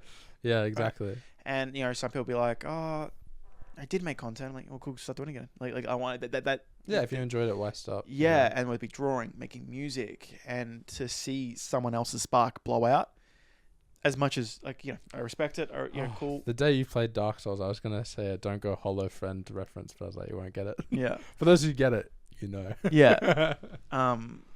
I got a friend, Barry. She'll get that. Okay, good. Yeah. But yeah, I don't know. Watching someone spark for artistic. I told you that I see the world as like would be better if it were revolved around art, and so to see someone in my eyes manually go like that, I go, just put it out. Oh fuck! Like I don't know. Like I just feel. Hurts, yeah. I see I see that flame disappear. And I'm like, fuck, okay, that's a door closed. Yeah.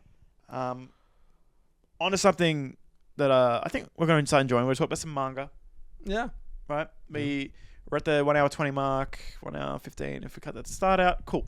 We've got a fair bit to go. But this is going to be spoilers for Jujutsu Kaisen Modulo, which we're excited to talk about. But I also love talking manga. also Boruto. So this is going to be Boruto manga spoilers after the JJK part. This is not a drill. This is not a drill. And this isn't. Oh yeah, I'm not even going to touch Boruto. You're going to fucking touch Boruto. I mean, like. I hope not. Please don't. You're gonna.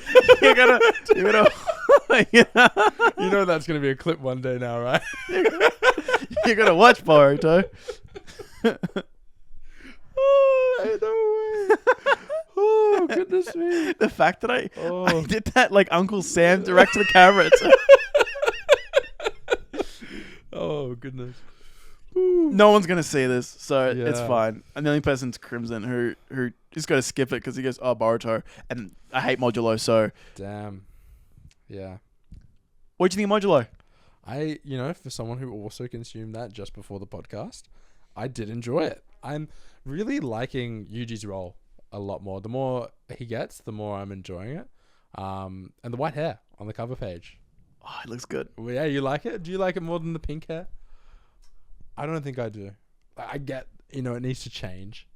But I love that pink hair. I get the Sage vibes. I get the like he's not able to age, but he's still moving forward.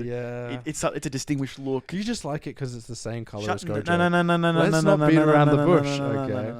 I knew you'd be a fan of the hair. I didn't know if you'd be willingly open to say why you like it. I gave my honest answer. Is it because he's not the sole exception anymore? He has another guy who has the same deal going on, or?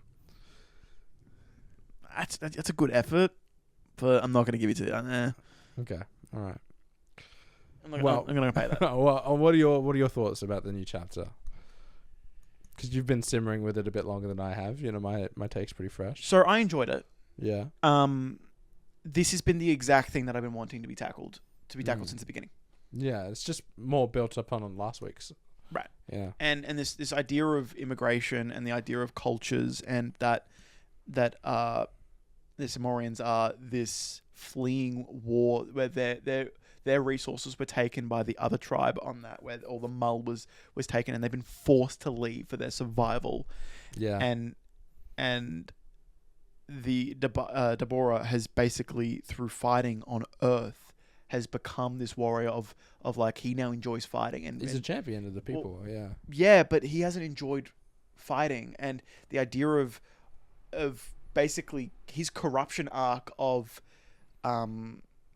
he kind of was turning into Sukuna in a way where he was enjoying the fight, he was adapting, it was forcing him do domain expansion, to do RCT, to do all this stuff for his own abilities and the innovation for his own jujutsu.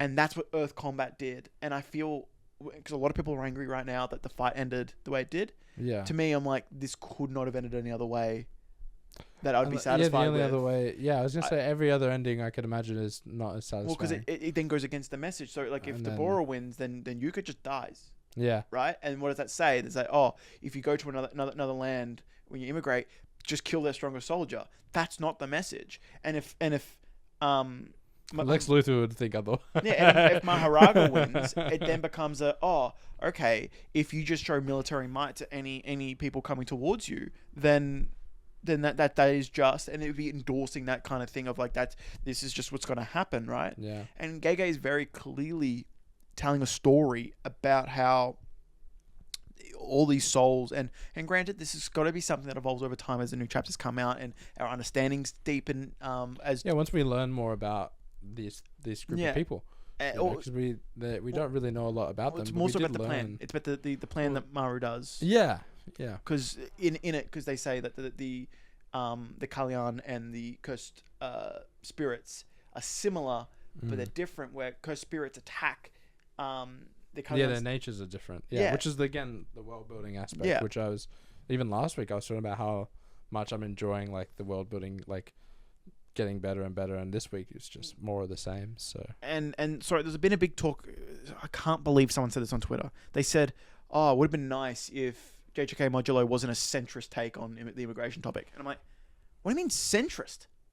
It is openly saying that you come with all this baggage and that you come with these customs and you have all these things and you have to find a way to make it mix." Yeah. And there's all the dilemma, and this is the part where I'm open to that. I need a little more on, which is the efficacy of the four of them and Yuji making the decision for everybody, and what the actual connotation of changing the color of the soul. Yeah. So that then they can coexist with the cursed spirits. Well, that's it. And I think that'll have ramifications because, they're still characters and, you have to have their decisions be active, especially within the story. So there is bounds that like Gege's put himself in to an extent, but I think we'll see like their actions have those consequences. Like you're saying, I think once we get the full story, it'd be easier to like dissect in that regard. But we've still got 6-7 chapters to go. Yeah. Hey, I'm being mature about this. I am too. Yeah. So I'm just enjoying it, and I think that the hate is genuinely.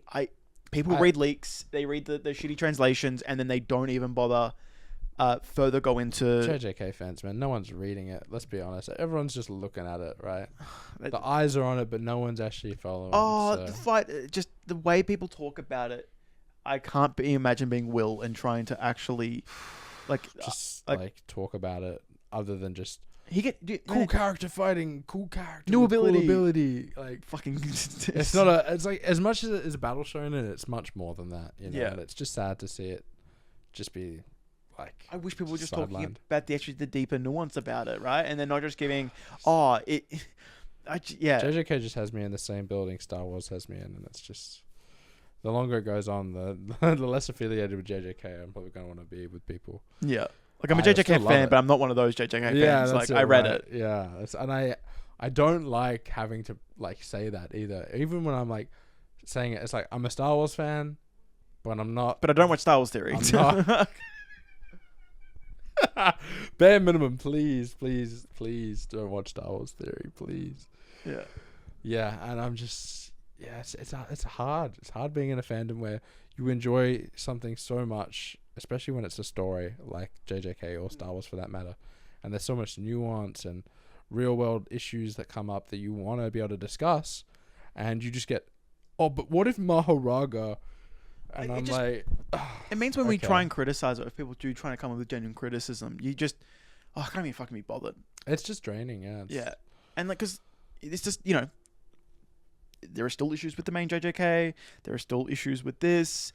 I think I'm sitting at an 8, maybe going to a 9, and you're sitting at a 7, 8? Yeah, I'm at an 8 at the moment. Yeah, it's like we're very similar, right? But I've been using more, I think, hyperbole than you have to describe it. I think I'm just enjoying the moment, and that's not to be saying be toxic positive, because I hate that that's been weaponized so much. It's not to say that you don't be negative, but I think people have a hate boner just to, I enjoy complaining on Twitter and getting my 1,000 likes, and it's like that's not it. You cool? Like yeah, you got it. You happy? You don't even trust me. If we wanted to be haters, we could probably hate very, very like pro hating. We're not talking casual hating. We could very easily just.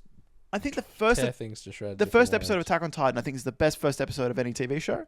I could write you a 45-minute video essay on what the things I would change and the things I don't dislike about it, whether it be certain animation decisions, certain tonal decisions. It's very easy to say what you don't like about something. It's very hard to say what you do like about something. Yeah. And that's the difference. And I'm glad that we aren't people that... Well, I probably wouldn't be friends with you if you were someone who just, this is bad, this is bad, this is bad, this is bad. Because I'd just be like, all right. It's the main reason I'm not on Twitter, honestly, other than it being Twitter and run by Elon and such. Yeah.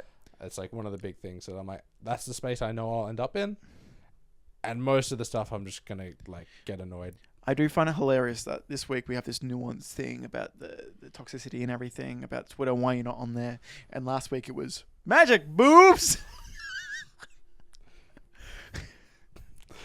We live in a world. What can I say? Just my grasp of it. I just yeah. Wow. But I do want to bring up something about Twitter, because Will, this is the third time I'm bringing him up, he tweeted about how he has been making videos and stating things about JJK, and people are going to him going, no, you're wrong, and then they'll show a John Weary translation where it's a mistake.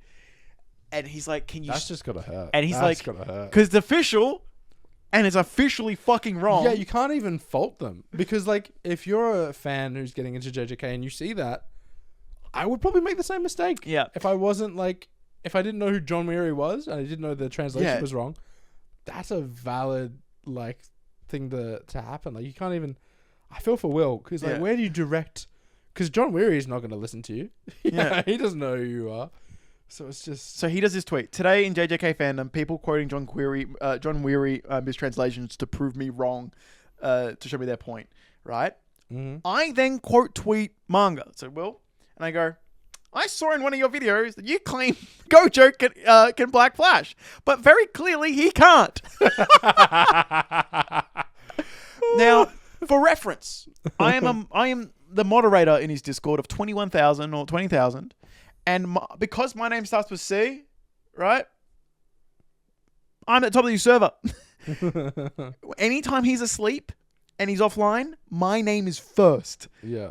And my name is Charles, literally Satoru Gojo, right? I'm a big Gojo glazer. I know this scan is fake. Any fan of manga should recognize in that server that it's me. And context clues, I'm being sarcastic, right? Yeah. You said in your videos that Gojo can Black Flash. Can't anyone who's watched JJK knows that he can Black Flash? Yeah, it's not. He Black Flashes, I think, in the movie. He does it in season 1. He does it in against Sukuna. He does it. It's been done. He's done There's it, no right? Reason as to why he wouldn't. And Crimson, I'm just using hyperbole. If he only does it against Sukuna, shut the fuck up. I don't like. It's just he's done it a lot. He's very clearly a lot. No, but he has done it. He's the second best at it. Yes. Yeah, I'll give you that, yeah. All right, hyperbole over. Switch over so Crimson can calm down. So many people responded to me going, but he can Black Flash.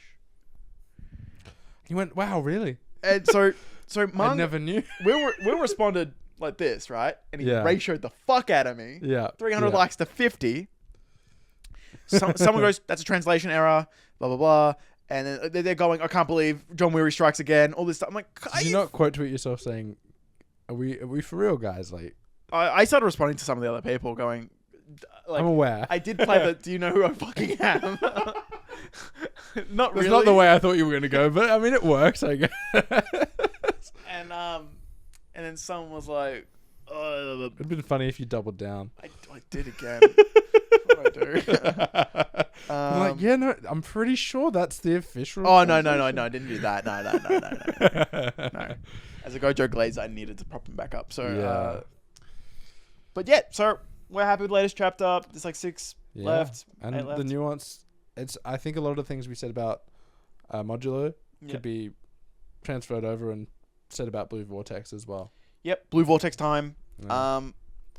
Not a lot in this chapter, but no, it was short. It was very short. But it was like the stuff that we needed to get to so we can actually get the story going. Yeah, that's it, right? It's been tricky because I feel like Konoha just keeps getting invaded. I'm like, damn, this poor freaking Leaf Village, bro. Like, I could not. It's like the New York of yes, of their universe. Sorry, it's like all these evil threats. They just keep, especially the aliens. They just keep pulling up. Lana's San be like, oh, since that Data was here, it's been chill. Yeah, we've been fine. Like, we had one little accident and a Kazakage got taken. The Kazakage got taken again in Boruto. Oh, true, but for a day. Not even like half a day. He went in a portal, came back. Yeah. Like But so this chapter, I'm happy that my theory that I subscribe to, I don't know if I actually thought about it. Like I think I did. It's hard to know because it's like so long ago, right? Monthly. Yeah. With Boruto coming in to save the day, I was like, yeah, that's what I thought was going to happen. Yeah. But the other stuff that happened, there's a couple things with you want to say before that. I mean, if we want to talk about Sarada, we can. Is there anything else that happens besides Ada getting used as bait? Getting used as bait. Sai is really conflicted about Inogen because it's his kids, and then there's the debate about you're a shinobi, your responsibilities, whether it's to the village or to your children and such. Yes, I do want to just talk about Sai because I feel like this is really, really good character work, and I feel like I would really enjoy this in the anime. If it was like that, if it was a good adaptation. Yeah, like I'm thinking about like, oh geez, to see where Sai's come and then have like this actual character work where it's an actual genuine dilemma for him. Yeah. I'm like, okay, that's actually really, really, really good work. How come Sai has that? Where the fuck is Sakura? Yeah. No, like Sai gets good parent shit and Sakura gets I maybe cheated on your dad. And that's it. It's Sai and not Ino. Or the other way around, sorry. As well. And it's like, we have... The women are right there, and they've been in the series since day one. Yeah. I don't mind Sai. I like hating on Sai because that was the trend back in the day. And it's just crazy. For as much as I love that, it is nuts to think that, we're in the village with other key figures. I'm not asking for, like, major roles or anything like that. But... just let them be in the story. I get no Kakashi, but Sakura's the strongest in the village other than the new characters. Like Sakura just is the strongest in the village. Except because of Kawaki's probably stronger. And Boruto. Boruto's not in the village though. No, but he's that's like geographically in the village. Right? In this moment, yes. Geographically. Sorry, I'm talking about like a resident of the village. But like she's top 2, top 3. Yeah, Kawaki would be the only thing, but is Kawaki a part of the village? But like, well then, yeah, and that's it. We haven't seen any feats from Sakura really in Boruto at all. It's just like a light novel, and light novel stuff, which is canon. And if we're not going off the anime, which downscales her, she is now. But Shikamaru is a little stronger. Yeah, because, you have to be. Yeah, he has to. He pins down like Momoshiki. Oh yeah. So power scaling wise, because that's scaling wise, that feat's kind of nuts. But I would say that's more because of his hacks. And granted, he's Hokage as well. He's Hokage. It makes sense. Like, so she's fucking third. Yeah, if we're like, and it's interchangeable. I could hear an argument either way. Being such a powerhouse within not only just power scaling. But like she's the head of the medical team in the village. There's been how many times has the village been attacked? Yeah. Where are all these ninja and stuff going? Like, just let me see some of that. Yeah. We get a tiny bit of. I'm not even a fan of it in the original Naruto series, but at least we see Tsunade and Sakura either in the war arc or when pain pulls up. We see them like actively going out of their way to help the people of the village. Even in when pain does pull up, Sakura's leading like the hospital. She's helping people out. Where is that? Where is she? Where is she? Also, this is all coming to me right now, and I'm like, what the fuck? Mike Guy had to be written out of the show so many times because he solves every issue, right? Yeah, that's it. Right? So he goes away and solves every issue. So he would have stopped pain. He would have stopped. He has to be written into areas, and they have to do everything. Which I'm fine with. Like, that's the best way to do it, right? Right? Where the fuck is Lee? Lee's there, bro. He's a bum. He never... I think the craziest part to me, right? Because if Lee isn't going to do the things that we would probably expect him to do, Yeah. makes me think that he's not capable of doing them. Yeah. Which means to me, he never really got past like a certain amount of gates. Which means power scaling wise, Choji's probably stronger than him. Yeah. So I'm like, if that's the reason why he's not showing up, fair enough. But wasn't he at gate 6 already? I think so. And it was confirmed that he had 7 at some point? Yeah, look, it's very heavily theorized that he has the capability of getting all the gates, but it probably has some data book. Like, I'd have to research it to know. But like, the villains are Lee strong scaling. enough. But I haven't thought about Lee because he hasn't been relevant in the last like 10 years. I've been making fun of Lee for Shippuden, right? Because again, I came in late, and I'm like, I kept bringing up Lee doing jack shit. I was like, yo, He was great in the original series. Well, did a bunch of stuff. My guy gets one of the best moments of Shippuden, and you're like, Lee's just, yes. Look, we have two different takes on that, I think. But yes, I know what you're saying. Well, you're not gonna kill my guy there, which I know you have to show. You have to show that Naruto can do the jutsu, that he can do the healing thing, because that comes valuable. Yeah. I get that, right? But then, so you're not gonna kill my guy. You're not gonna do anything with fucking Lee in the war arc, and you're not gonna do anything with fucking Lee in Boruto or Blue Vortex. And it's not even like we're asking, because he's a side character at the end of the day. We're not asking for anything grand. A panel or two Literally, is all I'm asking. Just show a panel, like a Just page showing. of all these different things that are happening, and Lee can be one of them, fighting off some of them. Yeah, because I'm very aware, I'm not one of those people who goes, I want the original cast to take the main stage. I'm a Boruto glazer. I love Boruto as a character. I love the new cast. Would much prefer them have the majority of, the attention when it comes to the story. But there's a difference between sidelining old characters and then just not fucking showing them entirely. Like, are they? Did he get like arthritis, or like is there something that's happened with him? And his anime appearance is so bad. So it's worse than bad, Charles. It's woeful. It's so awful.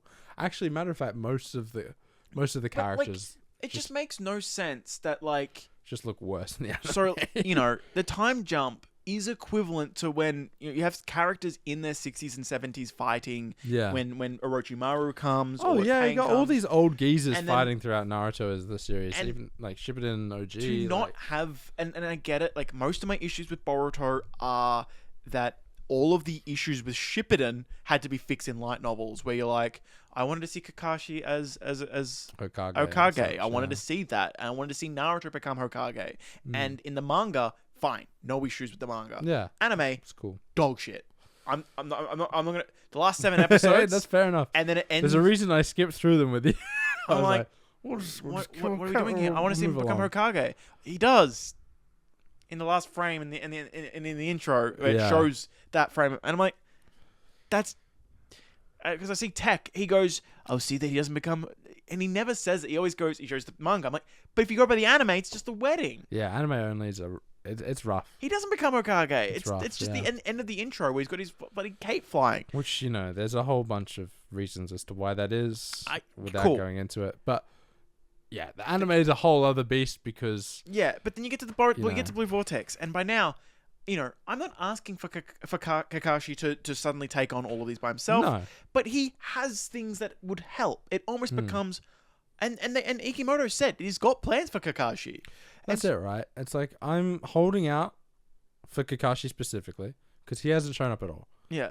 And I think, him being so old and retired... I can expect him to not be in the village. I can assume he's elsewhere, right? Okay. But there's these other characters, like we've talked about, where I'm like, yeah, no, they are in the village. We've been shown they're in the village. We're aware they're in the village. And we just don't... Like, I get the kids are fighting, but... Well, that's my other issue is, I get you need them to have roles in the story. But when your threats... are so powerful and the scaling has gotten to a stage where it is now. Yeah. Which I think they've done a really good job for the most part. Yeah. Right? But then you have these characters that are getting not even joining level and they're scrapping and not getting harmed really. I'm like... And then we have adult joining that we know are very capable within, in terms of power scaling, they scale above their kids in most cases, right? Apart from maybe Inogen now with his new jutsu because he got the future tech or whatever. Where he could see into the future, learn it, blah, blah, blah. But like, I just wish that adults took more of a protective role, the same type of way that Naruto does in the start of the series. Right. You know, where they can help with the threats. But Naruto's an extreme case because he's able to overpower them. But I don't need them to overpower them, right? Go back to OG Naruto. Yeah. Where, and I'm going to forget some of these characters' names, but you see all of the Jonin characters come in when, like, so, like, the three of them that go out and then they come back and they're all damaged. Yeah, there's a writing issue there because, like, it's a peaceful time, right? The threats are existential. Like, they're the aliens or the investigator who's checking out things. There's nowhere to send these characters anymore. You haven't got teams of Jonin having to scout out the border for, you know, conflicts with other nations because Naruto pretty much got very close to world peace. You know, he's made it a very peaceful world in the sense where there's a lot less threats internally, and that just hurts when you've got such a large roster of characters. Because for every child, there is 2 legacy characters attached to it. Yeah. So when you see those 4 children just on the street of Konoha, and you're like, your mum is literally that flower shop. Yeah. Where the fuck is she? Yeah. Like that's it, right? And I know she was a bum when she was fucking 14, but you hope it doesn't excuse it in the later material because you see things like Modulo, which are like, you know, doing it well. You either have it's set far enough in the future where characters are just dead. Yeah. Great. Smart choice. Or you have characters that are retired or whatever it be, or if they're relevant to the story, they'll come up. But like at times they aren't relevant because of location. And you know, Modulo spans most of Japan. So like you got an easier reign. Whereas like within Blue Vortex, we're so like limited in location, I feel like, which is another one of my nitpicks, is that we haven't gone to a lot of places within the world, which I'm hoping we get more locations and such other than the village. And I love the Leaf Village. It's a few decades of Leaf Village that I can only endure, which, you know, we get the flash forward, you know, at the start of the series. It's destroyed. Like maybe the later arcs, when we go to the next section, finally we can talk about blown up, but I don't know, like, and every time they fight, it's like, oh, they're so powerful, they have to go to a place where nothing can be touched, because as soon as they flex their muscle, an entire mountain goes. And that's the scary part. And I guess we can talk about, you know, the Naruto thing that we've written down, but like in the start of Boruto, Naruto has to like tank the hit, because otherwise, you know, the people are gonna get. I loved that. That was great. You know, it shows Naruto having to like take one on the chin to protect Delta. People. Yeah, and he has to like not just Delta, even like when Momoshiki and Inshiki pull up during the Chunin exams, and like they capture Naruto because he tanks a direct hit, like full powered hit. Because he's protecting the people of the village. Yeah. And not just the people of the village, the people of the surrounding villages and nations and such. And you have the hero having to protect people while fighting this insane threat. And since then, it's kind of been missing, I feel like, especially. Because the villains either don't care about the civilians or aren't interested enough to, like, directly because of this kind of vague plot. That is, and I think because it's monthly, we don't get that week, or at least we can, you know, we can kind of mine our time until we can get that larger thing. We get monthly, and we go, cool. Or now they're gonna do Ada's bait, and then like they stop this threat, and I guess we can now do on to the next session where we talk about predictions and everything, and what we hope to see, and tackling one certain thing. But, you know, and I've been because I've binge Blue Vortex. I'm kind of like, oh, I'm enjoying it. And now I'm going monthly. This is the 3rd chapter I've gone monthly, or 2nd chapter I've gone monthly, and I'm now able to sit with it and kind of can theorize now, and I can kind of now have some issues, and they're like, oh, this is kind of nagging. I kind of could just go through fine and not really mind because I could get some sort of movement here, but you know, all these like little small issues. Kakashi, Tsunade, these things that are these characters that are like they should be just in the village somewhere. Yeah. And it's just all these kids here. There's that. But then you go, okay, then you have the bad guy, the guy who keeps going to the library and everything, and you're like, this plan. Is it like this obviously isn't everything. Yeah. But how long are we going to be sitting in this territory of this stupid, of this kind of like we don't really know what's going on. It's like a weird limbo at the moment where it's like we're waiting for something big to happen, and until we know what that big thing is, it's kind of hard to like sink my teeth into it. Just it is 30 chapters, right? And like, you know, is this going to be? We're in the thing. I just kind of loved if Ikimoto went, hey, we're going the long haul. This isn't going to be a 100 chapter Well, manga again. I think I'd have less issues with it if I knew it was a bit longer form. But just knowing that time crunch and how, each new chapter is a chapter closer to. Do you know? Look, I'm not in the fandom as much as you are. Is there like, yo, I'm hitting 150, I'm stopping, or is No, not really. okay? Because like, I would hate to be like, oh, I'm expecting if we get a Boruto Blue Vortex has 5 chapters remaining message. If that happened, I think I'd be very upset. And I'd be saying, "Wow, we're finished. Yeah, it's not going to wrap up the way we wanted it to."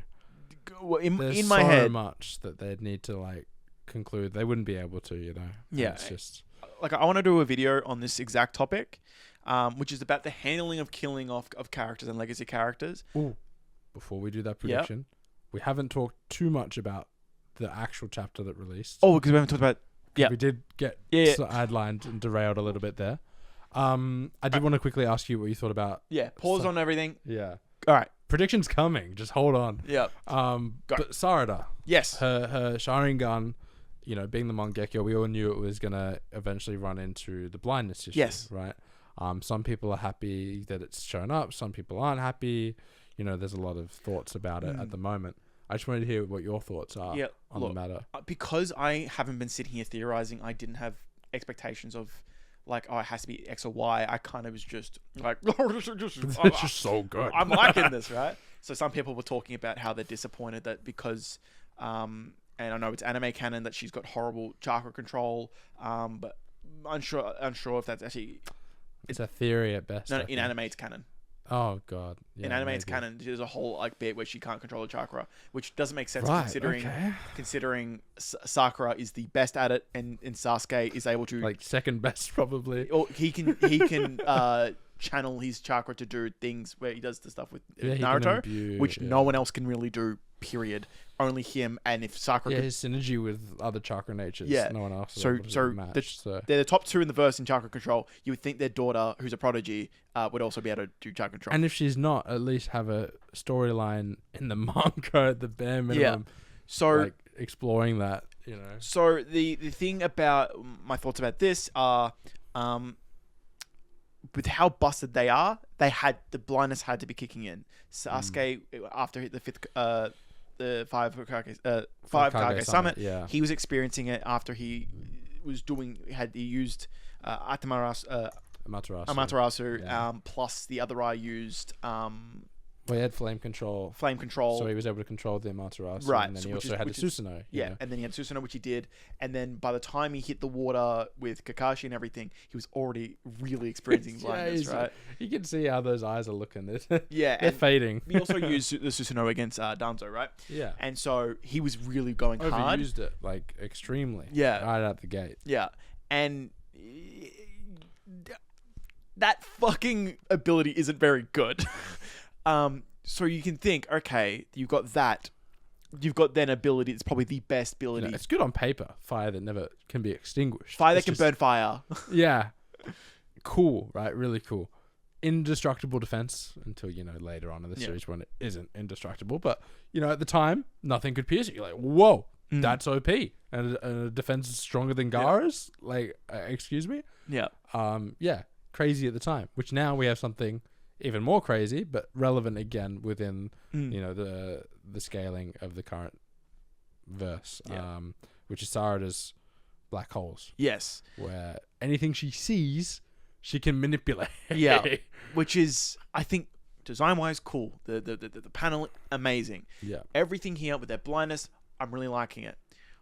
What I hope for is that the arc because you can't just make your female lead blind and then go, that's it, that's all we had. Well, I think this is why I wanted to bring this up as well before we talked about predictions. Yes. Because there's an issue that needs to be solved. Yes. What I think is going to be important is how Sarada goes about solving it. Yes. If an option is just presented to her and she takes it, I'm going to be very let down. Yes. I want to see her either choose to sideline it and act like it's not happening, or like, how is she going to tackle the issue, She has a goal of becoming Hokage. To do that, you have to be the strongest. If you're going blind, it makes it really difficult, especially if you're going to lose your strongest ability. granted, like her senses are still gonna be high. Like Sasuke blind was still fucking dangerous, right? Yeah, But fact. But you can't rely on that. Can't rely on that. In this verse, like any especially weakness with the threats that are on hand.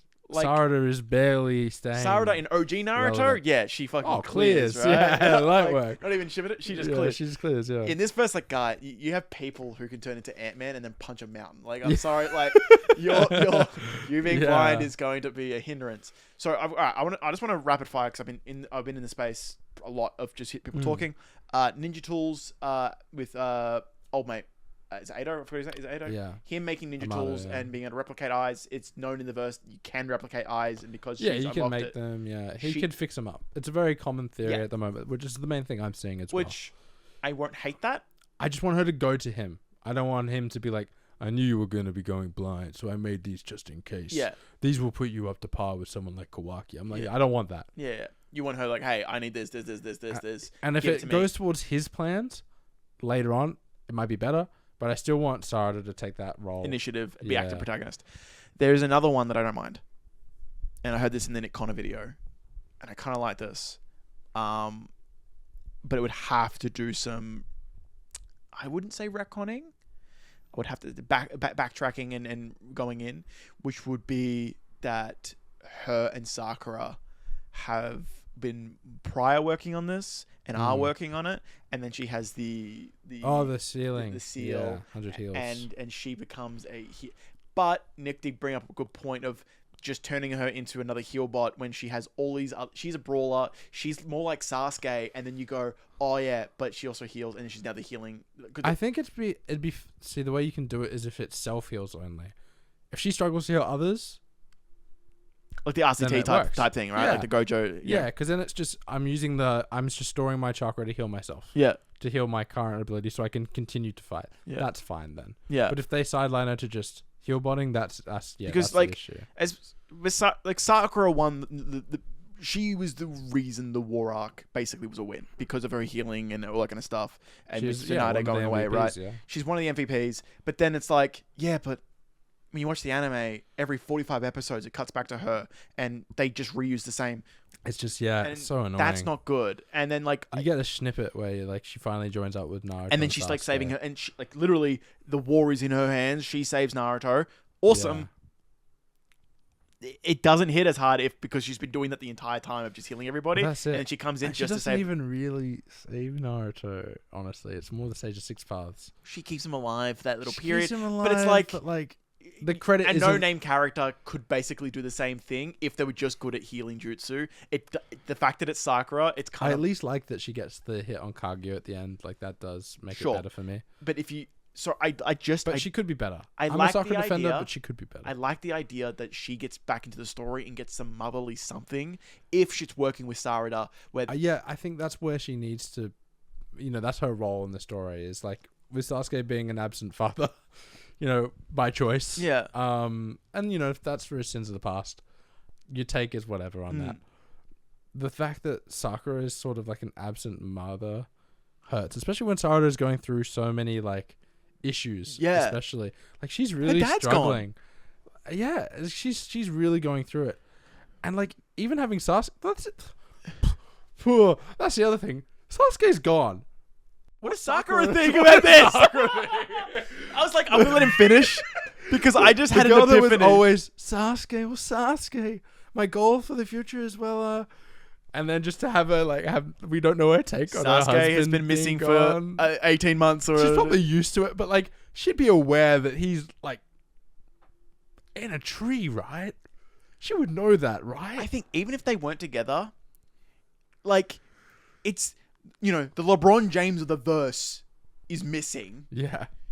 And Michael Jordan is dead. Or presumed dead. Yeah. And you're not even going, where are you at?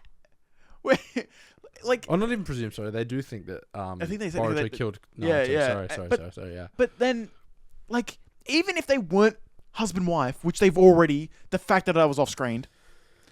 And... Even that, right? I really hope I eat my words when we get the next chapter and she's like proper figure in it. She gets like John Kaizen type. Yeah, she really gets... No, not that. I hope that like we get some stuff with her and Sarada next chapter because it is really lacking, and like the whole we see it with Sai, and you know Shikamaru hasn't really had much of a father role. No, but there was all the stuff in there. OG Boruto in did fine. The Chunin exams that because when they attack Boruto in chapter like 79, I feel like that all comes around, and I still wish Boruto had 20 to 40 more chapters to actually explore it. I do too. Yeah. Like, it's a situation where you go, what the fuck? And like, it actually hadn't hit me until now. I was like going, how is Sakura kind of ruining this too? Like, come. I don't actually mean that. That's hyperbole. But like, she's Sakura's a great fault. character who just you insert her into any point improves the situation from a it's tension. just a more interesting story with her present, and the lack of her just hurts. Yeah. And if the reason is people don't like Sakura, this is why. Because you won't let her shine. Igimoto, give her a new fit. Give her a new scar, and let let's her do some freaking cool shit. Let her punch down one of the bad guys for a minute. Just give her a spotlight. It's really hard not to see that if you just insert her into any of these streets where there's like 4 of them, that she just solves the problem. It feels like a Levi Ackerman situation. It feels like a Mike Guy where it's just, they need just a little bit more firepower because Boruto is doing everything on the east or something. You got Kawaki doing everything on the west, and then you got the kids in the middle. You literally put Sakura there and she solved the problem, right? Yeah, literally. And just have her work with Shikamaru, whether it be helping the people or whatever it be, just something at this stage. I'm so starved. Like, I did not think when we wrote this down that complaining about Sakura was going to be the direction we took. Complaining about Sakura, it's complaining about the lack of Sakura. Just to make that clear to people listening. No, I'm going to title the section "Leon Complains About Sakura." My reputation is ruined. I never should have got you into Naruto. CJ his reputation has been ruined because he's now the TASM 2 enjoyer, and he's he loves TASM 2 though. Why is that? Yeah, absolutely. That's his reputation. Yeah, but he didn't want it out there. He didn't want He doesn't. It is his favorite Spider-Man portrayal. Any comic, movie, show. Yeah. That is his favorite version of Spider-Man. He actually hates Across and Into the Spider-Verse, by the way. Yeah, he can't stand it. But I want to get to our predictions because this is the part, and I know we just hit 2 hours. Oh, whoopsie. But we're having a good time. The game that we're going to do this week was talking about these predictions of where we kind of hope Naruto and Sasuke, what happens to them. Yeah. And I want to do a video in the future where I talk about my take here, which is I don't think Naruto as a character will be finished, and I'll be satisfied if he doesn't get a good death. Because I need him to die. I don't think he needs to die, but I think he needs to, at the very least, be put out of commission. I think, because I want him to be a granddad. I do too. I want him to see his grandchildren. I can't let there be another one of that family who doesn't get to see their grandkids. You know? Because obviously this first scaling is going out of whack, and I don't see him getting another mode, right? Yeah. I see him going out similar to Minato, where like he jumps in the way. Wait, you say that. I could very easily see a Ten Tails Jinchuriki Naruto when he comes back. Could see it. If he's gonna go out, give him one final power up to like go out in a blaze of glory. If you're gonna have him go out, I almost want him to go out the same way Minato does. Yeah. So I want it to be like the panel to reflect it. You want like a parallel to him saving his son. Is Hinata going out the same way then? No. I don't think you can do that to Hinata. When you've given her fucking nothing, I don't think. We just had a whole rant about the current issue, so I could see that happening. Whether or not it should is a different borderline thing, see that as free for her. I feel like as much as that is Minato and Kushina. Yeah. Was Kushina? No, Kushina. That is their moment as both as parents. The battle. So for me, because Leonardo have talked, even from Shippuden onwards, he's been asking me before I even read Boruto. the further we've got on with this alien threat, this feels like something where this is the current thing. The ninja village goes away, it gets exploded, and then the threat gets larger. This is something that's going to keep coming unless they face it head on, and then you face. They're going to take. I really hope they take the fight to them. I want to see them take the fight. That. Right. I need that. So they defeat this threat and everything, and they're like, cool. And then the last thing we get is like a conquest from Invincible going, "We're coming for you." You have no idea. I want to talk about Invincible comics. And I can't. It's there. It's wait, like the next season. Next season, I'm reading, right? Like there is a direct Invincible is like the main thing I've wanted to talk to you about when it comes to Boruto, because the parallel in like the way the story's going. Can I just pitch what I'm thinking? Yeah. Right. Yes, so like I'm thinking, right. And I'm going to use like Transformers as my example, right? So they're fighting and they defeat. There's heavy casualties, but they're like, okay, we're good, right? But like in the last like one left with it, and Momoshiki has to be here, so they defeat what the threat is, and then you get like the fallen shall rise again. They get the conquest of like, you know, we have these many numbers. There's this or this, and we will not come until we get this like this. Yeah, and then just like cool, and then it's the same with you're part of our clan now. Yeah, you've inherited their DNA.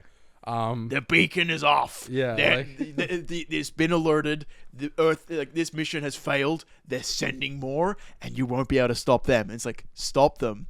We're coming for you. And it's like Optimus Prime, like going out. Yeah, because like Kage is gone. Yeah, this is the one world that's resisting. Yeah, and is fighting back, and not just fighting back, they're winning. Yeah, but like they don't know that they're on survival, right? Yeah. So then it gets to a point where you have to take the fight to them, and it's Avengers as well. Yeah. Like you have to take the fight I imagine like the music, Thanos right? And stuff, and it's like at the end of Age of Extinction, it's just like the drums, like I'm just imagining that, but with the evolution of the song that plays when they fight Momoshiki, and they add like a drum beat and electric guitar. The main thing is you need Naruto and Sasuke. When you take the fight to them, and that's when give one Naruto of them die, right?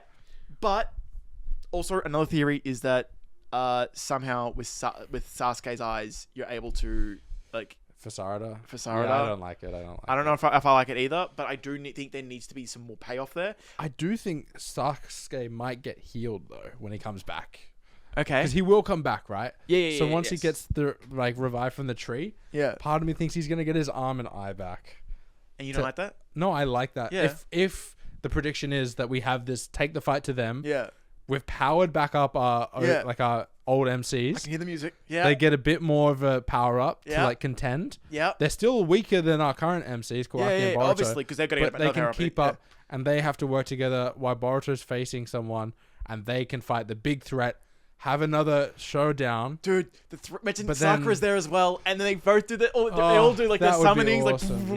like just even though their summonings get bodied so quickly. I know. Like, it would be nice. I know. If you were to include her, she won't be included because she has to. She won't be though. She has to. As much as I agree with you. You and I both know they aren't gonna include her in that. They have to do the 3 They'll be like, someone has to stay back and protect the village. Someone has to like Himawari, Boruto, Kawaki, Sarada, Mitsuki, Naruto, Sasuke. Maybe Yamato and Delta. Shikamaru? Shikamaru's staying. He's the Hokage. Here's my other hot take. When Naruto comes back, Shikamaru will stay Hokage. Or someone else will become Hokage. Naruto's reign as Hokage is over. When he comes back into the story, it won't be for long. It'll be a Gojo situation. Straight bell to ass. The moment he's unsealed, he's correcting shit, right? He's going about shit. Whether or not he gets the power up or not, he's gonna be active, right? Yeah. And it's either gonna lead to him being put out of commission or his death. And I'm okay if he doesn't die. I don't think he's going. The whole thing we just spent 5 minutes just fucking. Invincible things that I want to talk about, but I think there is a way. Look, Naruto. The story would have a bigger emotional weight if he dies. Yes. Probably would be better. But I can also see a happy ending where he does live and someone like Sasuke dies instead. No. Because Sasuke is Boruto's mentor, right? I think so. I think I would... So, like, who is going to have more... Especially because if Sasuke dies instead of Naruto... Well, you've got... See, either of them, it's interchangeable because Sarada and Boruto care equally for both of them, I feel like. No! What? He's dad! Yeah. Sasuke, though, He, if we've been reading the same story, he treats Sasuke like his uncle. Like a very close. It's like Prowler in Spider-Verse. It's like Jiraiya. Literally like Jiraiya. It's one of the same. Sure. But like you've got Prowler in Spider-Verse, and then he finds out about his dad, and he's like, I gotta go back. Do you think the way he acts about his dad is completely different to the way he acts about... But I think he cares for both. And both have emotional payoff is what I'm trying to get at. I say that, but like, I'm saying this is his fucking pa. We've already had Kuruma as well go, do we need Naruto to go? I mean, okay, I want to put it... This is the pod, episode 6. If you have to pick, who dies? Who is it? Well, Naruto. I'm a Sasuke Glazer. No. Don't just be like, because I like this character more. Come on, who do you think? I don't know. I don't see the story ending with that Naruto. I can almost think it has to go the way in my head. To the point where I get your train of thought. I just think there's a few curveballs that we're yet to get as well. This is like potentially 100 chapters, 200, right? 300, 400, 500 chapters away, right? Yeah. Cool. I see that in my head, and doesn't mean that I will be upset if it's anything else. I'm not. There's that other ways to tell the story that could be interesting. I'm seeing this, and I'm like, this seems like the coolest thing. Like, I think, like, fights going off, and then it's just like and then he just bang, gets in. Yeah, do you reckon it will have some parallels to Obito then? Yeah, because Obito is similar to the Minato. I think. Well, in that case, is Kakashi gonna go? No. That would be bad writing. Yeah. You have a character missing for 115 chapters, doesn't make a canon appearance, is off screen, comes back for an arc. Obito's it? If he was here the entire time, yes. Yeah, I was gonna say, what if he is a character at play that we aren't aware of, and it is an Obito situation? Minimum has to have at least 50 chapters. Okay, that's fair, because the transformation jutsu is a thing. What if he's someone we know as someone else, right? And it turns out to be Kakashi, who's been like under Spec Ops or like doing like infiltration or whatever it be, and he's been doing the Akatsuki type Itachi thing, like the thing. And he's been on the other side. Who's the guy that nearly just died for the? You know what I'm talking about, right? No, but like the guy that Imogen just took over. Like Imogen, the investigator. The investigator. You're saying like I don't know his name. Sorry, I don't know. No. I think he's saying this like twice. But like you're saying like Kakashi is him. Not him specifically, but like someone on the antagonist side. What if he's one of the 10 Jinchurikis? And he's assumed the form to like learn about them or get intel, and he's been feeding intel into a source. Let's say that source was Sasuke originally, or like if he's working with Sasuke or whatever it be. But I don't think the antagonists are that interesting enough for it to work because they're such simpletons. They're so like, I want this. I want. That's true. But what if it isn't that group? What if it's a later group that has been in? If there is there's what if Kakashi's even off world? What if he retains his EMS capabilities later in the story? We find out, and he's been traveling through dimensions. I feel like an asshole. Intel. He's in fucking other dimensions, and that just hasn't come up. He's on the other worlds, checking out and then when this threat is dealt with, this current group, that's when Kakashi comes back and is like, "What GTA 4 style? Hey, want to go bowling? I'm on this other planet. Come here." He comes back and he's like, "They're coming," and they're like, "Who the fuck's coming?" Okay, and then he's got like the conquest, like he's coming. We need to prepare. And then you get the 2 chapters dedicated to Kakashi. We see what he's been up to in the meantime, getting his intel, yada, yada, yada. And then he is then showing off the threat before it shows up. No, this feels like just we like Kakashi, and so we're giving him... And I know... I am doing fan service a bit here. Ikimoto said he's going to give Kakashi something, but this feels like... EMS would put him right in the scale. Leon, you've just... All you're doing is knowing that I like Kakashi, and you're like, hey, Charles, what if... This is fun. I'm having fun. I'm having fun too, but like, it just feels like you're kind of just taking me on a fucking little merry-go-round, jerking me, like fucking not gonna happen, jerking me, going, oh, imagine, your favorite character, you enjoying this little buddy? Like I'm making it in a way that's not he's off-world, and he's so fucking cool. He has a new cape and everything, and that would imagine the drip, shut bro. The fuck up. Imagine he has like some fucking like I'm forgetting the clan name. I'm literally blanking. You know, the aliens. Yeah. What if he's got like the white drip and it's like a full cloak, similar to like Gojo at the start of the fight? Yeah, right? yeah, He's got like yeah. the full like. Yeah, Charles, it'd be like, Gojo, it'd be like Gojo in that. Yeah. But if you give him his Sharingans back, that makes him very relevant. Or he has purple lightning, which is already busted. Yeah, purple lightning. Man. Give me the cool Kakashi back. Give me the old. I don't fuck with I the like new the Kakashi. old I Kakashi. like the give me him back, bro. But like, okay, so I'm not well versed. Is purple lightning like just seen as bad in the community or what? No, it's strong. It's just you don't really. There's not a lot of it to work with. It's just purple Chidori, right? Yeah. It's So- just a more powerful version of what he kind of had before. Cool, but like, it's a new ability. no, but like he it's, has EMS, it's- but which you would still use purple lightning on top of EMS, right? Would you Well, not? yeah, you'd use both. The same way that Sasuke is able to use his Yeah. chakra transformation lightning when he's on his So yeah, and he was just used because he would use like he would have Kamui full time, which then makes well, him, that's it. And what if he's able to like because having both the Sharingan, that's why he's able to transport himself between the different dimensions. How Sasuke was able to with the Renin Sharingan. that you know. Makashi's chakra reserves fucking suck. Well, that's it. Maybe that's why he's been gone for so long because he can only travel every once a fucking year or so, whatever it be. It'd be funny if one of the kids goes, "Wait, Uncle Sasuke can do it this many times, and I'm 70 years old." Yeah, literally, he's old man Kakashi, man. Yeah, that's it, right? Have him pull up without his mask as well and be like, "Who's this guy?" He's like, "It's me, Kakashi." It's like, what? The only canon time he gets his mask off. Dude. Why did the podcast go so long? Oh yeah, Charles got baited by Leon just to start talking about Kakashi for fucking.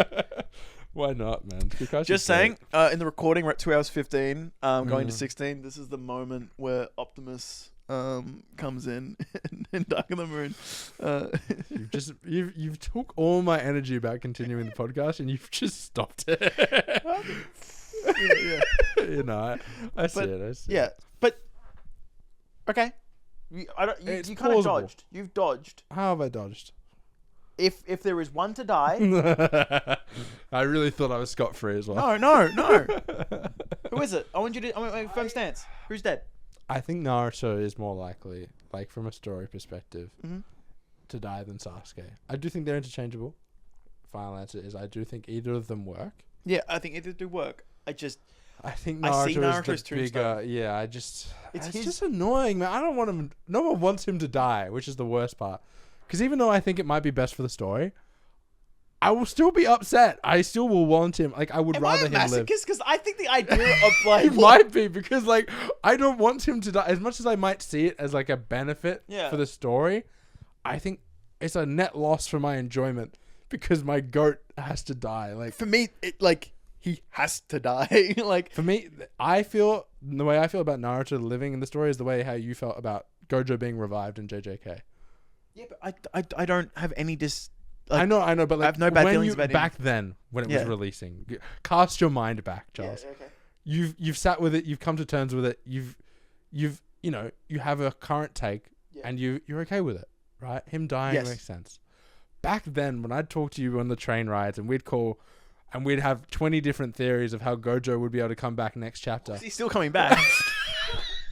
See what I mean? Like Like he it's dies. just He dies in his between. Death, He comes his death back. works so well in the story, but you don't want him to die, right? Like you still would love JJK if he had lived, I think even if it was a worse story. no. I think I'm the wrong person to come to, right? Yeah. Because I saw all the evidence that there was like you have the 6 steps of Buddha, you have all this, you have this, you have this, you have to go north, and you have the representation of like all that kind of stuff. And we didn't know that Gege was planning to end the story in 5 chapters, right? Well, that's it. Yeah. and all the health complications and stuff. And that's not to say that I think if the story had 100 more chapters that Gojo would come back. It's that the steps to path to get to the ending were the shortest route. Yeah. That left so many doors open of him actually coming back, and so many things of wait, if his body's pilotable, then he should be. If they could do RCT on him, then he should be able to come back. All these types of things, right? Yeah. That was the story that Gege wanted to tell, and so I want the best version of that story. Because I'm a Gojo Glazer and I want Gojo to come back. I don't get any benefit if he comes back, but it ruins the story I love. Yeah. Same it goes with Optimus. Like I'm an Optimus Glazer, but if the story is worse and Optimus is in it, the sequel to Transformers Prime revives Optimus, and I'm like, what the fuck? This, yeah. Well, I'm not, like, revival is its own thing, all right? Maybe I've derailed it a bit because I'm also just meant having a character that you love and cherish, right? Being able to live it through to the end. You know what I mean? Get through to the end. Regardless of the story, no one likes you. No one likes it when your favorite character dies in a story. Okay. I don't know. I think it just like. Were you happy when you found out Gojo was dead? Initially, story. Don't even. That's think not about the fair story. because I found Just out. the I way- found he died before I found love with him. Okay, yeah, but like, all right, not JJK then. Okay. Like, just a favorite character that you've had in a story that has died, and you're like, damn, like it's good because you Yes. felt that way, Yes. and the story's better because of it. Yes. But it just hurt to lose that character. Is what I'm trying to get at. No, but I think I enjoy that feeling. I think it's a conclusive, like, cool, like Transformers Prime, like, ends with him, like, and not going on to the sequel show. Spoilers for a 12-year-old show. It ends with Optimus dying. Yeah. Right? And if you could go, yeah, but imagine, like, if you found, like, but to me it's like, yeah, but the next generation has to take over. This is my definitive Optimus Prime, where he lives, he fights the end of the war, wins the war, and the war is seemingly over, but he has to make one decision, and he commits and dies. Yeah. And he could have lived on selfishly, but he knows Cybertron needs the old guard to go for the new to arise. And I'm like, yeah, right? And I'm sitting here going, Naruto's here. Naruto's done his job. His last job is to save Boruto. Because Boruto needs someone to save him. That's true, I guess. And I think it's because there is that next threat of the next generation, which is fair. But I want to see Naruto be someone like Himmel, right? Like an old legend who's had, like, no one remembers Himmel for his old age, you know. Yeah, but he's around, you know, he's there. Yeah. You can see, you get those fun, like, wow, look at my grandkids, look at, like, my... I would rather that for Sasuke. I think... But is Sasuke the emotional type to do that? No, but that's why it works, because Sasuke's there like... little one. Yeah, I guess. And like you see, like that Sasuke, Look, like old man Madara. If Sasuke dies, we got a problem. We got a big problem. Okay, I think I could get on with my life, as much as I had to say it because I've literally got a Naruto tattoo on my belly. I think it would hurt to have Naruto. Like I would lose a part of me when Naruto dies. Yeah. And I think that's the other thing for me specifically is that I have like this personal attachment where I grew up with Naruto since I was like 5-6 years old. I've literally grown up with him. Yeah. So like losing him is like losing someone close to me. It's not just like a character within a story. Like it is. Yeah. But like it would be like me with like if granted comics are a little different, right? Yeah. But like I still don't think Batman and Spider-Man are complete characters until like I don't think there's the death of Spider-Man, the death of Batman, because I don't really accept the ones that they have died because they've been like these such spin-offs. Yeah, that's I would love to, for me personally, I would have to make it my fucking self, where it would be a Batman that's on air for 20 years, 30 years, and then I get to kill him. I am known as the Gojo Glazer. I'm known as the Optimus Prime Glazer. But it is de facto, if you know who I am, Batman is my favorite character of all time. And just don't do a Suicide Squad. Right, yeah. But like, I would dream of just me being able to write the death of the Batman, where I get someone to take over the mantle. Someone else becomes him, right? I love the idea of taking this character that I love and then writing his death and having to live in that post-mortem, like it's a world without Batman, and then that leads into Batman Beyond, and that's an Elseworld story, right? Where he's still fucking around. But then you could even change that. No, but I would want to see I'd want to see the Bat family running, take up the mantle. Him. Yeah, and so there's plenty of ways to go about a Batman world without Batman. Right, and so like I'm seeing this, and I'm like, I've got a small checklist of things I want from Naruto. Jinchuriki, the power up. That could look cool, definitely, and keep really the orange and black with the white. Give him cool, and be perfect Jinchuriki. Cool. All right. And the Obito similarities as well. I'll write that down. Yeah. Right. But then we keep going, and I'm like, we're kind of getting to the end, and just so it would be nice, it'd be nice if you'd be at the end. I'd be like, happy ending, man.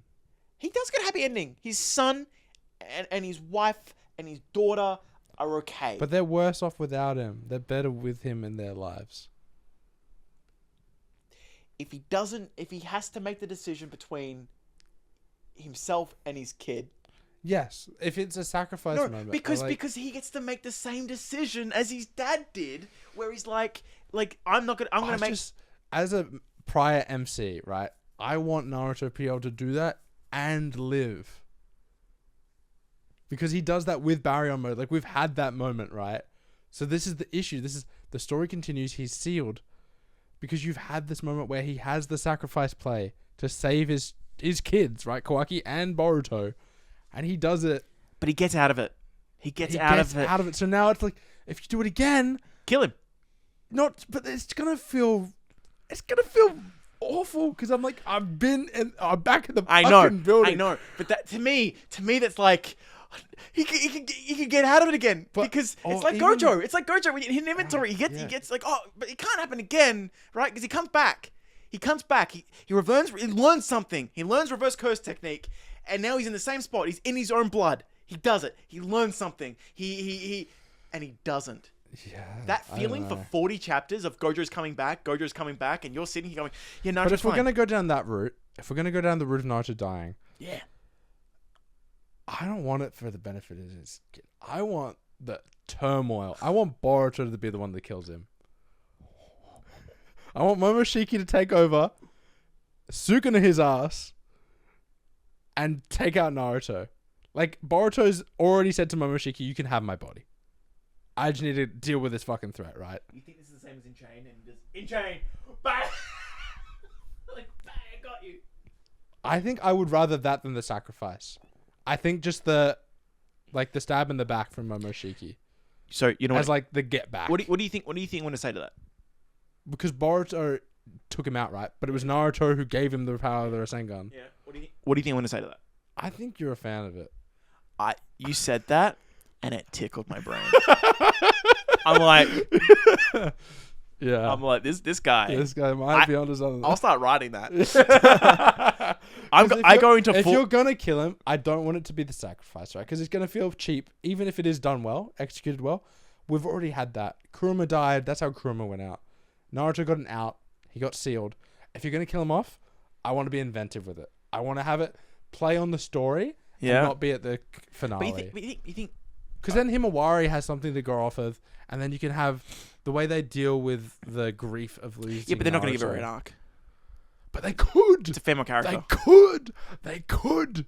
We're talking predictions, Charles. I'm gonna blaze the story and I hope for the best. I want to make my money back. By gambling.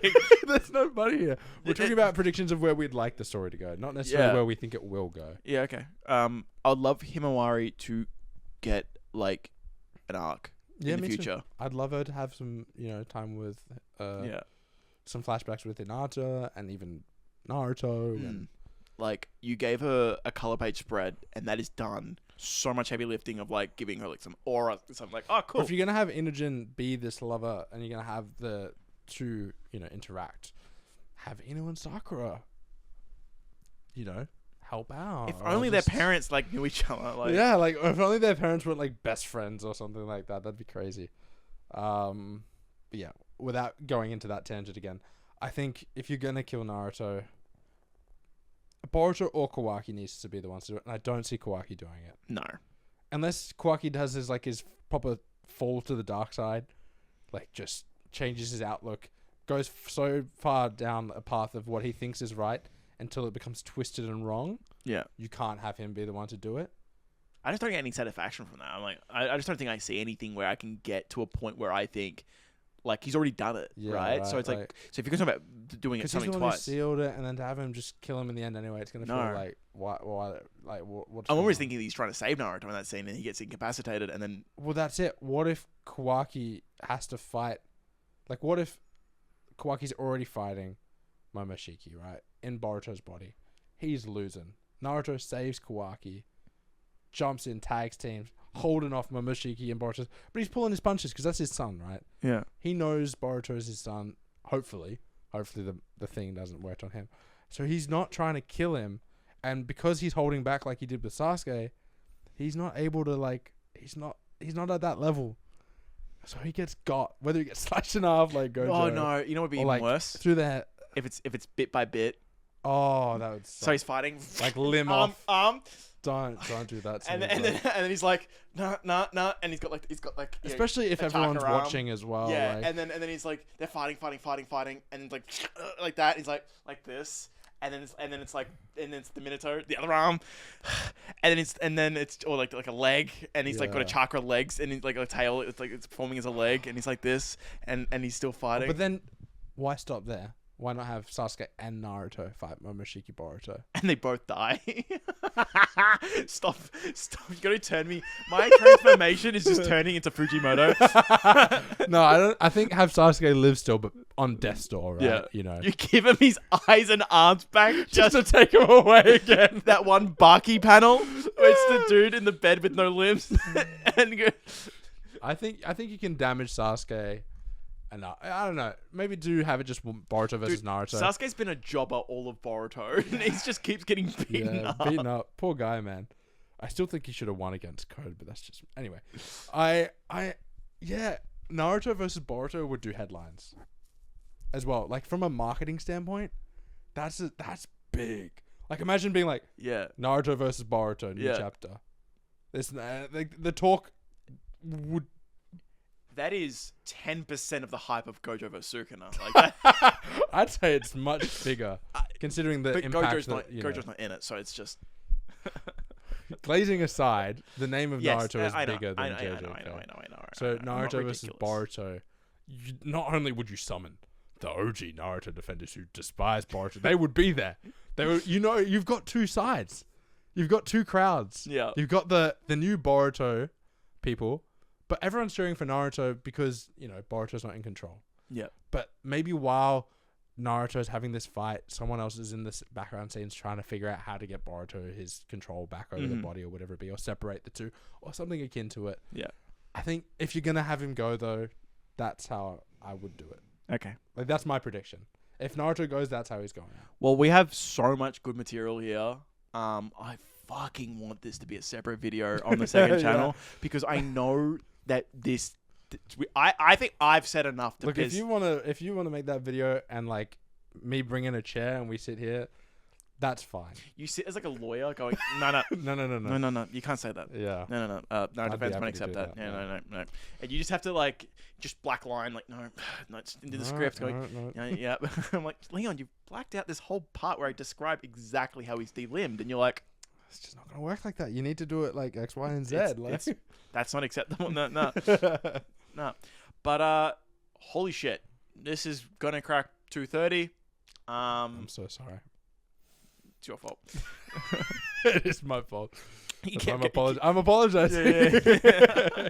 But this has been fun. This is by far our longest, and we could did probably not go aim longer as well. Yeah, we really wanted.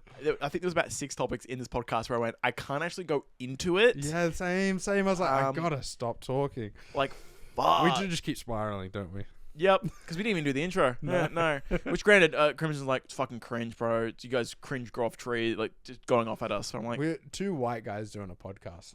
That already is cringe. Like Leon came up with it after I was struggling to think of one. I went, that's fucking good. I'll do it. That's smiling. Plus, you gotta be cringe. That's half the fun. We just spoke about the death of Naruto for an hour. Yeah. Like, oh yeah, okay. The guys are, the two nerdy guys talking about nerdy things are kind of cringe. Yeah. Who would have thought? We made it through a whole podcast without talking about trains. Like, I think we did pretty fucking good. Who's we? It's just you.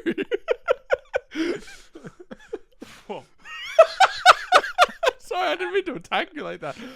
I'm just not into trains like you, man. I'm not a Thomas the Tank Engine kid. I'm a Bob the Builder kid. All right. That's where we diff. That's why we're Sukuna Gojo, Sasuke Naruto. Yeah. Yuji Megami. Yeah. Okay. I wasn't expecting that. Thank you so much for watching. This is the end. Make sure to comment below on any of the fucking topics. I don't really have a call to action. Yeah, feel free to Feel free to comment on all of them. Join the Discord and go support the main video on the main channel. I'll put a link. It's really good, guys. I'll put a link in the comment section down below to watch it. But Yeah. seeing how many people get to 2 hours 30, Yeah, UNCJ killed it. It was great. thank you. It means a lot. Anyway, peace out. See ya. Bye.